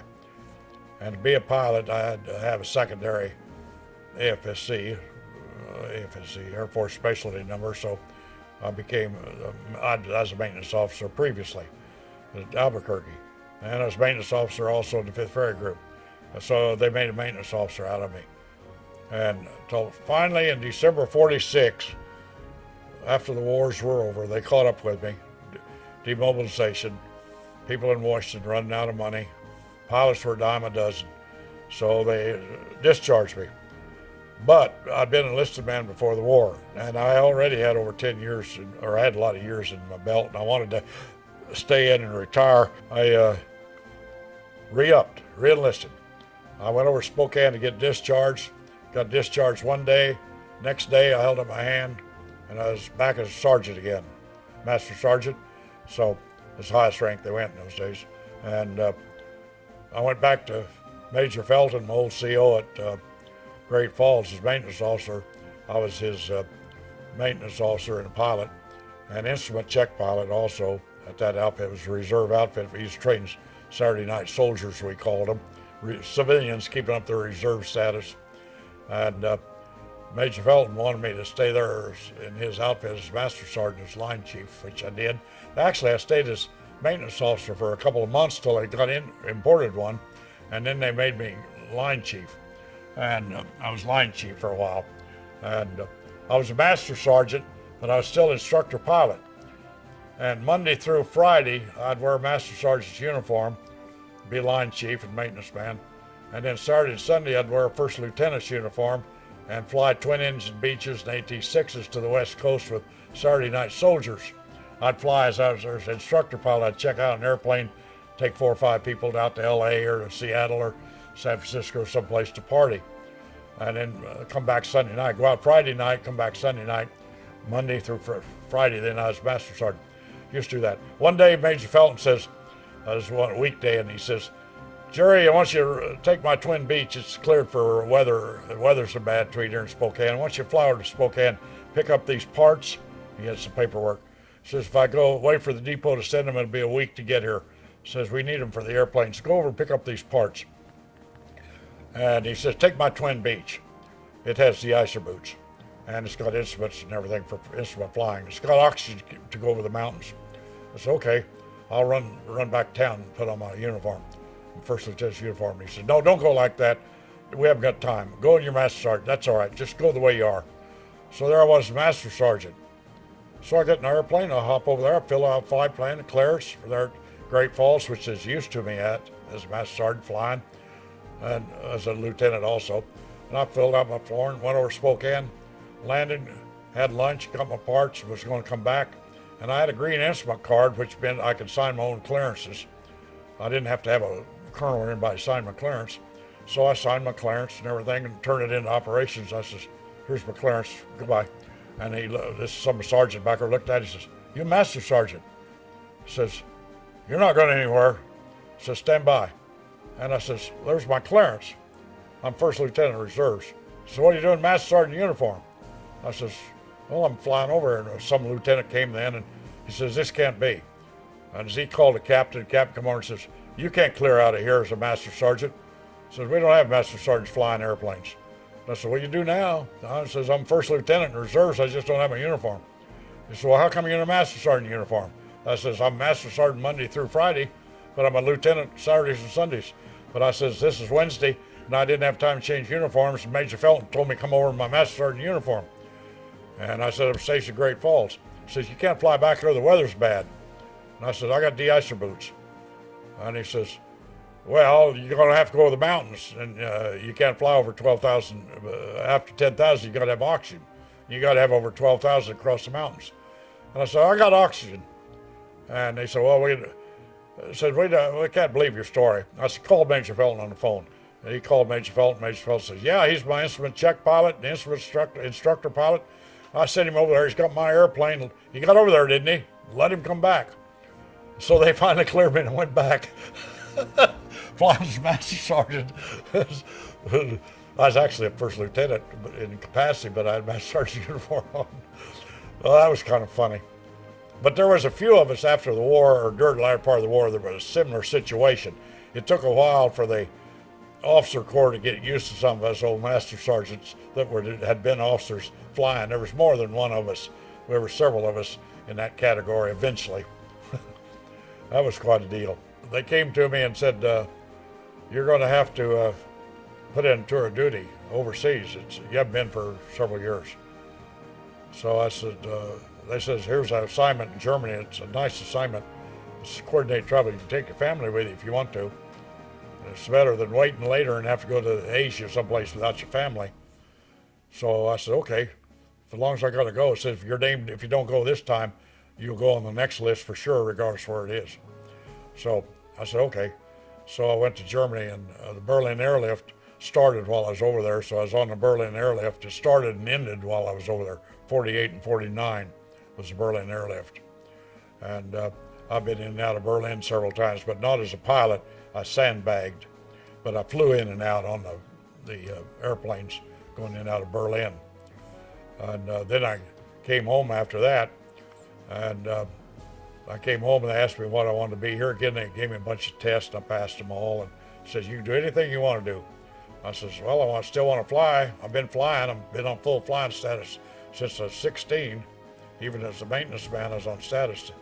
And I was on status as a cadet, and as an officer, and a status as Master Sergeant of flying. And I says, I still want to fly. And they says, well, I said, I'd like to be a flight engineer. So they sent me back to Chanute. I went to flight engineer school, and I'd previously been an aircraft commander on B-29s as a pilot. Sent me there as an engineer. After I went through that 6 months course, they sent me to Spokane, Washington, to the 98th Bomb Group, which had B-29s, and now I was a B-29 engineer, as a B-29 engineer. And while I was there, in the early part of 50, June of 28th, I believe it was, the Korean War started, early part of July, they sent us on the Korean War. And I was on Colonel Fry's crew. He was a squadron commander. And here again, I was on that crew, 11-man B-29 crew. Went to Korea, flew 35 combat missions. I was the only man on that crew that had ever been in combat before. And that was the only one that had been in World War II. The others, if they'd been in World War II, they weren't in combat. They were administrative or staff jobs or something. So Colonel Fry had me as his engineer because I had been in combat. So it was a funny thing, we'd go on missions, and the first few missions over North Korea were what we call milk runs. They were over targets that didn't have any flak guns yet. And so we were dropping bombs, and we had flak suits. Well, every time we went out, I had my flak suit on. I had my steel helmet on. And the rest of the crew members all looked at me and they'd laugh at me. They said, what's the matter, French? You chicken? You got a yellow streak down your back? I said, no, sir, but I've been in combat before. And I says, you wait. I says, someday we're going to have a combat mission, a real one, and you guys will wish you had these flak suits on. And they all were issued flak suits, but they didn't put them on. You know, that's that armor thing that comes down, covers you all the way down to between your legs, and steel helmet. And so one day, it all broke loose. Boy, we got holes. It just wouldn't. We had all kinds of flak. And when the flak started busting around us, old Captain Spain, which was a navigator, he threw his maps and his plotters all over the airplane and says, where's my flak suit? And he just went crazy. And even Colonel Fry, Lieutenant Colonel, had never been in combat, And the co-pilot, Captain O'Brien, had never been in combat. Captain Spain, the navigator, had never been in combat. And Lieutenant Bombardier had never been in combat. Radar man had never been in combat. None of the gunners had been in combat. And flak was coming up, and I was just sitting there laughing at him. Flak busting all around us. Nothing you can do about it. Just hope it doesn't have your name on it, you know. And of course, I got your flak suit on. And right behind me, between me and the co-pilot, was a piece of armor plate. So I was protected from the back, protected from the front. And I had done some moonlight requisitioning. And I had taken one of these big flak curtains, about 4 or 5 feet long and about 2 feet wide, made out of the same stuff that this is, but they're curtains. And I'd taken one of these flak curtains and I cut it in two, and I put it along the left side of my airplane, between me and the skin of my airplane. And from day one, I had a flak curtain there. And everybody laughed at me at first. But boy, I tell you, after about the 4th or 5th mission we flew, they weren't laughing anymore after that. And we got shot up pretty bad one time. Got a lot of holes in us over the Chosin Reservoir. And I remember one time we got our airplane shot up real bad. Of course, B-29 is pressurized, and we were up around 30,000 feet pressurized. But when we got all hit with this flak, we had lots of holes as the airplane went, it depressurized. Well, anytime it depressurized, of course, we're trained for it, it creates a lot of fog the last 5, 10, 15 seconds. So it all fogged up. We lost all the pressurization. And we had an engine shot out on this side, and vacuum shot out over here, and the prop dome shot out on one. And the instruments were all vacuum in those days, 50s. They weren't electric like they are now. And so we lost all of our flight instruments. And thank goodness it was VFR, Visual Flight Rules. Didn't have any weather. And so we were shot up pretty bad, so we started down because we were depressurized. We wanted to get down where we were on oxygen. So we had to put our oxygen mask on. And the funny thing was, we had a little first lieutenant that was from Bomber Command. General O'Donnell's 20th Bomber Command is flying a desk normally, but he was a pilot, and he had to get his 4 hours in. So he was riding with us that day. He volunteered to fly a combat mission to get his 4 hours in, so he get paid, flying pay. So he got extra pay for flying. So he was sitting on the autopilot box just to the right of me, between the pilot and co-pilot, and to the right of me. And so he didn't have an oxygen station, but I briefed him in case he needed it. He had an oxygen portable bottle and a portable mask. So when we got depressurized, well, he put his portable mask on and turned his oxygen on. And while we was going down, I noticed blood running down the nose wheel door. So I talked to the pilots on airphone. I says, which one of you guys are hit? There's blood running down there. And this little lieutenant, he says, I got a piece of flak through my leg here. He says, it was a piece of flak about the size of his finger, all jagged, about 3 inches long and all jagged. And it went in his calf, his leg, missed his bone, and was sticking out one side about that far and the other side about that far. Right, stuck right in his leg. And he said, I got a piece of flak in my leg, but it says, you guys look like you was pretty busy, so I didn't want to bother you. He'd never flown combat before, but he got a Purple Heart flying that day. So when we was going down, and I shot him with morphine. I opened the first aid kit, and he had that flak. I was going to pull the flak out, but figured he'd bleed to death if I pulled the flak out. With a hole going through his whole body through his leg. So we left the flak in there. The colonel said we should do it too, and so we agreed to leave it in there. And so I pulled the first aid kit out and I shot him with morphine. We had morphine syringes to kill his pain. And I've had morphine before, and it's like you're on cloud 9. It's nice, really nice stuff.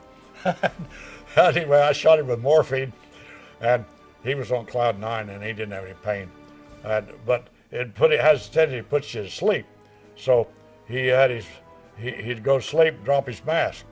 So I'd watch him when his lips started turning purple and his fingernails started turning purple. I'd slap the mask back on him, put it on 100%, wake him up.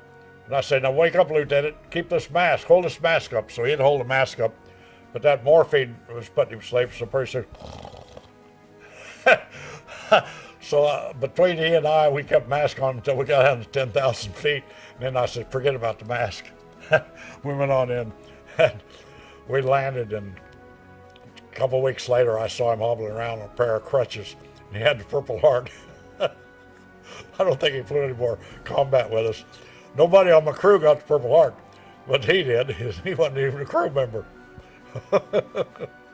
We saw more blood in Korea than we did in World War II. I did, because in Korea they had what we call proximity fuses in 1950. They didn't have it in the early 40s.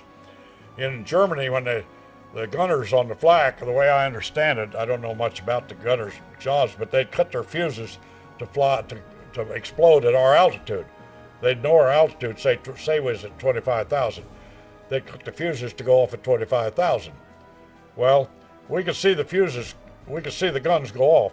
We could, on a clear day, we could see the red flashes. So the navigator would time them. The flak was coming up 1,000 feet a minute.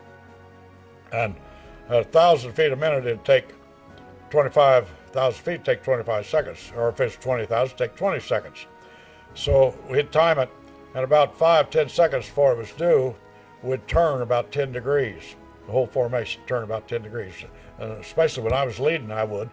I'd turn about 10 degrees, and the whole formation would turn, and by the time the flak reached us, it'd go right off our left wing, where we were, but we weren't there. Well, we'd fly like that, and they'd get our new heading, and we'd wait. They'd have to load their guns again. They always went up in batteries, a whole bunch at the same time.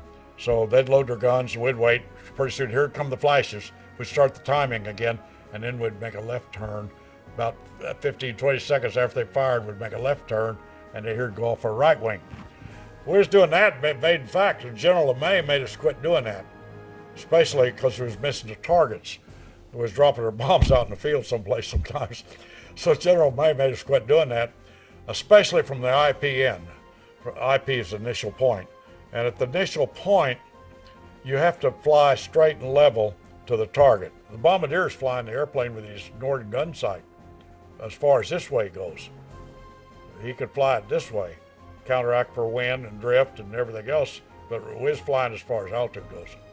And lots of times we used to, when we was flying, we'd climb up 500 feet and the flak would go off below us. We had to stay altitude, heading, give that bombardier a stable airplane. So we caught a lot of flak from the IPN. The IP usually was 5 or 10 minutes from the target. The bombardier was flying it by the last 5 or 10 minutes. Caught a lot of flak then.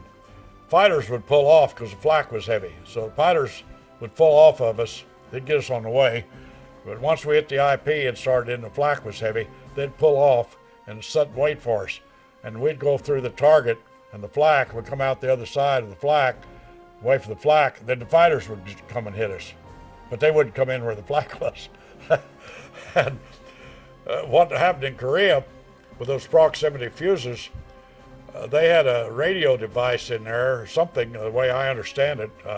I'm no expert on this. Some of your ground people could give you more information, but from my understanding, they'd send out a signal to the airplane on its way up. As the round was coming up, it'd send a signal. And let's say here's the airplane, here comes the round of flak. Maybe he wasn't right on us, he was beam of us. Well, it sent a signal, and as this signal hit the maximum strength, even a beam of us, and then if it started above us, the signal started decreasing, it would go away. I mean, the flak would burst. It kept getting until it reached its max intensity. And when it reached its max intensity, if it started to decrease, it burst. So we could gain altitude, the flak would gain altitude too. I mean, it was on its way up. So we couldn't change altitude and get away from the flak. So we saw more hits and more blood in Korea than did in Europe. After I flew my 35 missions, I came home, and I found out when I got back, the 4th Air Force headquarters down in California had called me to active duty as a lieutenant to fight the Korean War. And I was already fighting the Korean War, but I was in there fighting it as Master Sergeant at the start of it. And so I told this officer down there, says, what am I supposed to do now, cry in my beer? I missed my recall to commission status.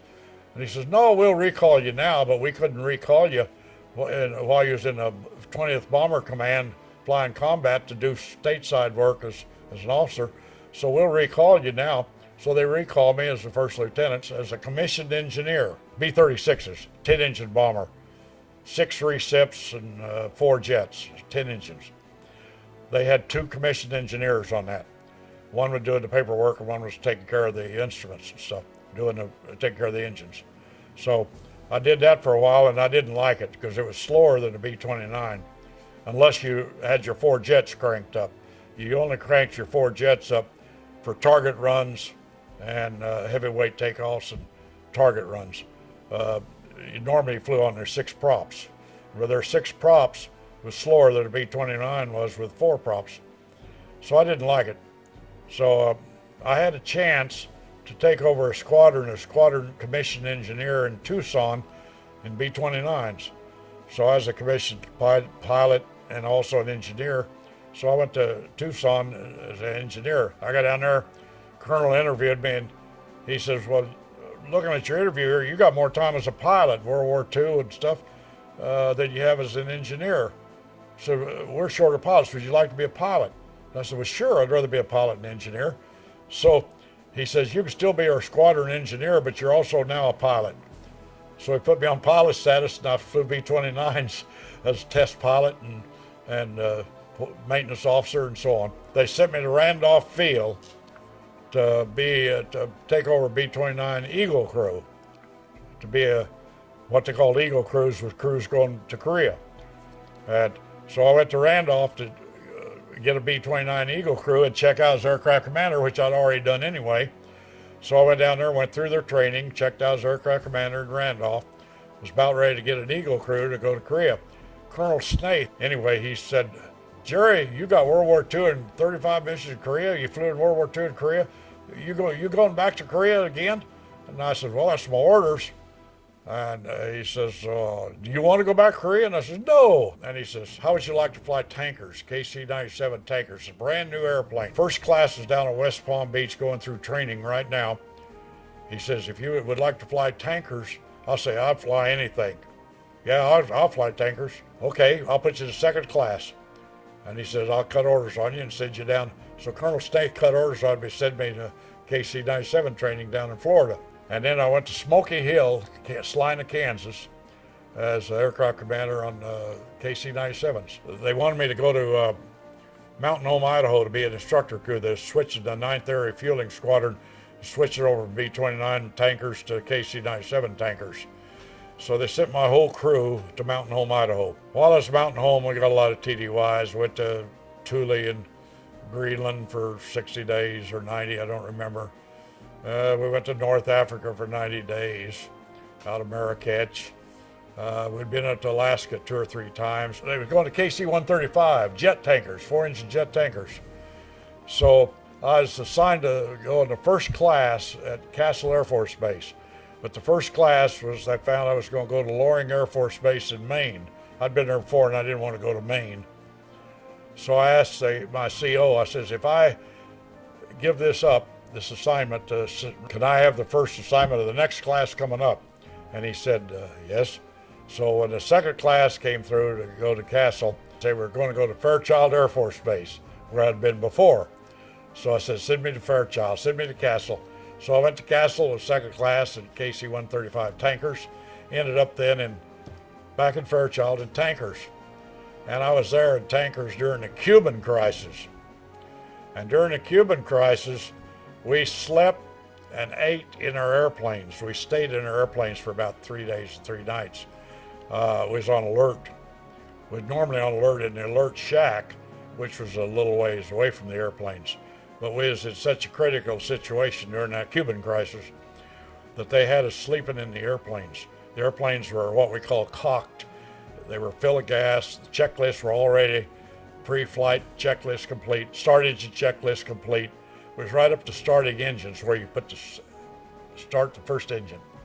So we slept in their airplanes. So we ate there. We had an in-flight kitchen in there, and we had a bathroom, and we had everything in there, sleeping there with cots and everything. We could be airborne in 2 minutes from the time the klaxon sounded to the time we got the alert. 2 minutes. One time I was taken off on an exercise, what they called a mass gas, It was a SAC grading exercise. All the bombers and tankers were taken off in the emergency war plan practice. Bomber, tanker, bomber, tanker, bomber, tanker, bomber, tanker. Bomber in front of me was on the runway running up. I was sitting about a 45-degree angle to him with my tanker ready to take off right behind him once he started rolling. He was running all 8 engines up on a B-52. And those 8 engines all running up just before brake release, full power, checking them. The left wing came off the airplane. The engines pulled the wing off the airplane. It blew up. The left wing tank was on fire, the airplane was on fire. I was sitting right there next to him.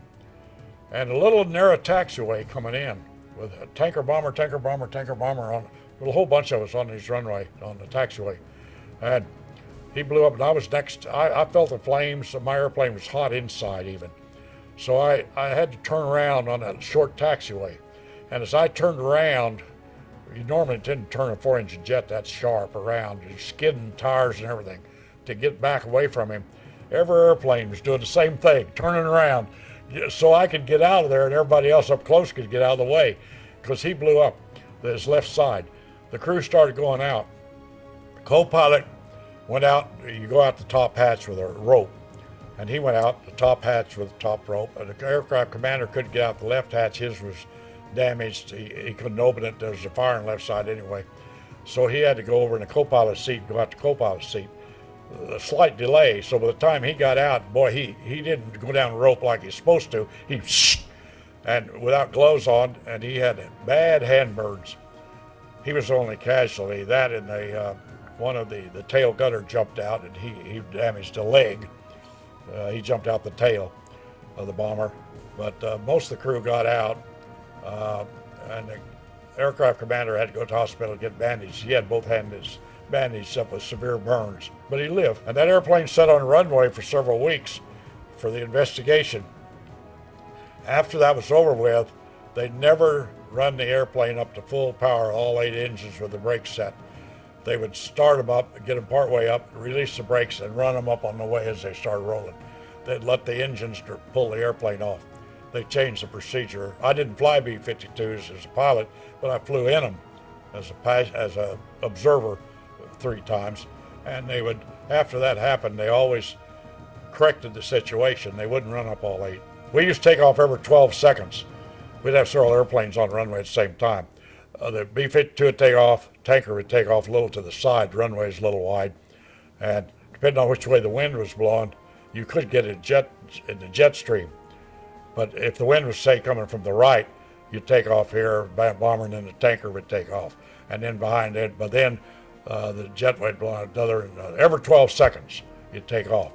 And you'd have sometimes 3 or 4 airplanes on the runway at the same time. If one had to abort to stop, you had to be on the same frequency, and he'd holler number 1 aborting, number 2 aborting, number 3 aborting, or whatever, aborting. Well, say number 3 was aborting. 4 and 5 might still be on the runway. If 3 aborted, 4 and 5 had to abort right away, or they'd run into him. My name came down from Washington to go to a new assignment to MATS at Travis Air Force Base in California to fly C-124s. Here again, they have 4 engines, receps, propellers. Well, I was a jet pilot. I'd flown. I didn't want to go back to jets. I had enough time in I could retire if I wanted to. I had over 20 years in. And I called this captain and personnel in St. Louis, and I says, hey, look, they got me flying, going on orders to fly to go to Travis fly 124s. Those are 4-engine props. They fly down low altitude in the weather. I says, I'm used to flying jets up above the altitude. I said, I got a lot of jet time. I says, I don't want to fly props. I says, either change my orders to jets or I'll retire. I have retirement earned, I'll retire. I'm going to refuse to fly props again with my jet experience. And he said, oh, we didn't know you had jet experience. And I said, well, yes, I do. And he said, well, they're looking for jet pilots down there too in MATS. We'll send you down at the 40th or 44th Air Transport Command. They fly 4-engine jets, C-135s, fly passengers and cargo. And I said, okay, disregard your previous orders. We'll have orders to mail to you in about a week. So stay where you're at. So I stayed and I got my orders and I went to Travis and 135s. I got down there. I didn't like MATS at all for several reasons. One was they had what they call a global crew. They'd check out, instead of a pilot and co-pilot, like on tankers, you had 3 pilots, and none of them was co-pilot. All 3 of them were checked out as aircraft commanders. So as a major, I was checked out as aircraft commander, and we had 2 other aircraft commanders. Rank didn't mean anything. We had some the captains and first lieutenants, aircraft commanders. And every time you went out on a global crew, like the embassy run, we'd fly all the way around the world with a global crew. And we'd fly one leg. I'd fly with one leg as an aircraft commander. Second leg, I'd fly, say, as a co-pilot. Third leg, I'd fly in the bunk to get crew rest for 8 hours. Fourth leg, I'd go back. We'd rotate. Every third leg, I was an aircraft commander. Every third leg, I was co-pilot. Every third leg, I was a sandbagging as a rest. And I didn't like being second or third in command. And I told the old colonel I wanted to retire. The main reason I wanted to retire is when the Vietnam War started, I was flying over to Vietnam, and we didn't have the global crew then, but we'd have a 2-man crew, but we'd fly fresh troops to Vietnam, and we'd fly casualties and caskets home. And I made several trips doing that, flying casualties and caskets, and I didn't like being a glorified ambulance driver, so I just didn't like it. I saw enough blood in World War II and Korea, and plus I didn't like that global crew business. I'd been around the world several times on what they call the embassy run. And so I told the CO, I says, he was a colonel, I was a major, and I says, send me back to SAC and I'll fly combat airplanes. I'll stay for 30. And he says, we're not going to send you back to SAC. You're going to stay right here. He says, you got an important job here. And I said, but Colonel, I'm eligible for retirement. And I said, I'll retire before I'll stay in this. I shouldn't have said it, but I said, this Mickey Mouse outfit. I says, I want to be an aircraft commander in combat. And he said, nope. He said, I'll call your bluff. He says, you're staying here. If you retire, you retire, but you're staying here. So I retired. Well, I retired as, I just had retirement earned, Air Force retirement as a major. So I didn't have any job, no business connections, no family connections. But I took my wife and my 2 daughters from Travis up to Lake Tahoe. I loved the mountains. So I went up to Lake Tahoe to look for work, any kind of work. And old Red Grubbs was head of the slot department in Harvey's Wagon Wheel. I happened to run across him within the first day I was up there, and he found I was retired military, and I said I was looking for work. And he says, we love ex-military people, especially retired. He says, we had a lot of money here in the casino, and we hire young people, and they got sticky fingers. And he says, military with retirement income, they're dependable and responsible, and they're honest. We'll hire you in a minute. You want to go to work, we'll hire you right now. And I said, sure, I need a job. So within 24 hours, I had a job. He said, can you go to work? And I says, how about tomorrow morning? While I was there working for him, they made me a slot mechanic, which was a raised pay. They had me checked out how to assemble slot machines because they couldn't come across state lines assembled as a complete slot machine in those days. So I did that for a while. And then a job opened up at the airport, assistant airport manager, what they call an operations officer too. And so white shirt, coat and everything. So I went out there and flew a desk as an assistant manager on the swing shift. The manager was a retired Navy admiral, and I was a retired Air Force major. I went out there, they had 13 people apply for the job, 12 others besides myself. And I won out because I had all these licenses that are up here. And so I think that's what won me out. I had to take an interview with the Placer County officials. It was a county job. So I took an interview and they hired me right off the bat. So I went to work as an assistant airport manager. And I liked that. It was a swing shift, which I didn't mind. But I was sitting there one day on my day off. They had a combination at the airport of a cafe and a bar. And I was sitting there with my old war buddy, sitting there on my day off one day drinking a beer. And another guy sitting there in a stool with a suit on and everything and tie. He's listed us fight the war over, and he found out I had jet time. He said, "You got a lot of jet time." I said, "Yes." And I told him. He says, "Well, I'm from United Airlines Training Center in Denver." He says, "We're looking for jet pilots to be instructor pilots. Would you like to be an instructor pilot in jets? We're converting our pilots from props to jets." 64, 65, longer. Anyway, we're converting our props to jets at Denver at the United Training Center. So I said, "Yeah." He says, "They'd pay me more than I was making there." I said, "I don't know what you're making here, but we'll guarantee to pay you more as an instructor pilot than what you're making here as assistant airport manager." And I said, "Okay."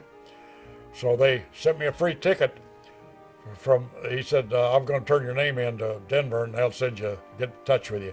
They did. They sent me a free ticket from Reno to Denver on United to go down and be interviewed. And they said, "Okay, I passed the interview." The wheel said, "Yeah, they'd hire me provided I could pass all exams." They sent me back and they says, "We'll give you a written exam. It's an 8-hour exam. Take it down to the university. They only give it once a month, so you'll have to come back at such and such a date." So he looked and said, "Can you be back here on this date?" I said, "Sure." So I said, "Go back to work, come back. We'll give you another round trip ticket." So I went back and took my exam, 8-hour state line test, and I passed it. And they said, "Well, you passed your exam." Says, "If you pass a physical now, we'll consider hiring you." And it says, "We're giving physicals on such a date. Come back on such a date." So they gave me another round trip to go to Reno and come back to Denver again. So I went back to Denver 3 times I went, and I passed my physical. And they says, "Okay, we'll let you know." So I went back home, and I got a telegram that said, "We're in a position to offer you a job as instructor pilot at X number of dollars," and so on.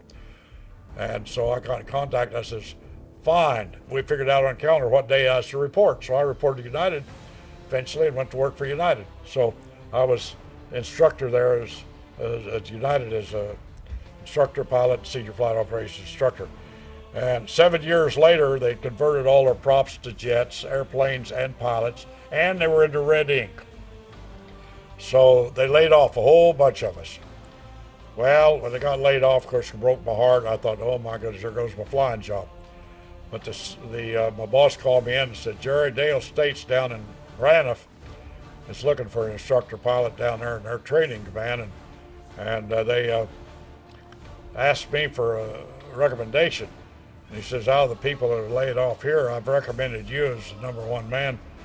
Of course, I'm buttoning my chest buttons now, but that's what he said. So I called Dale States and said, "Okay, I'm going to send you, tell the ticket agent up there in Denver to put you on the airplane and send you down here, Braniff airplane. You come down for an interview." So I went down for an interview, got interviewed. I took down an audio visual that I'd made for United on one of the aircraft systems. I used to make audio visuals, a lot of, hydraulic systems, a fuel system, and so on and so forth. So I took an audio visual down there. I think it was on flight controls and screen and visual audio visuals thing, and got interviewed. Showed them what I could do, what I was capable of doing. Didn't have to take a test or no physical. They hired me right on the spot. I worked for Braniff 7 years, and they made me manager of training. I was manager of operations training, manager of technical training, 2 caps. Plus I was on the hazardous material board in Washington, going to Washington every quarter with a board, a 12-member board there that we wrote CFR 49 about carrying hazardous material aboard commercial airplanes, passenger and cargo airplanes. We wrote the regulation, federal regulations. They had 12 of us on the board, and we met every 3 months and did a lot of paperwork for a week, Monday through Friday. Then we had to take home a lot of paperwork, a lot of homework to do. Well, I didn't like that homework in addition to my other desk work I was doing for Braniff. So I finally got out of that job. I didn't like that. And finally, I didn't like flying a desk for Braniff and rather instructor. I said, I want to be a pilot. I don't want to be a desk jockey. So I found out American was hiring instructor pilots, more or less just across the street. Their training center was there at DFW. I'd moved to DFW by then with Braniff. And so I went over to American while I was working for Braniff and applied for their job as instructor pilot. Got interviewed and everything and said, "Yeah, we'll hire you." So I gave Braniff 2 weeks notice, left Braniff, went to work for American. Now I'm back flying again, teaching pilots, ground school, simulator, and airplane. I've stayed with American 19 more years, on top of 7 at United, 7 at Braniff, top of the 23 in the Air Force. I spent 19 with American, retired from American. But I had to retire from American. Didn't have to. I retired my own. I put in for it because my late wife had a stroke, and she needed somebody 24/7. And I couldn't take care of her and do my American Airlines job at the same time. And I was 74 years old, still on flying status, still passing my FAA Class 1 physicals at 74. So I finally put in my paper, says, I'm sorry, but I got to retire, my family problems. So I retired from American. And I had a small retirement check from American then. Got a small one from the Air Force. So now I'm fully retired. I would like to compliment and honor you gentlemen, the men and women all over the country that was in the States during World War II that was supporting us. Well, during all the wars, as far as that goes, even the present wars.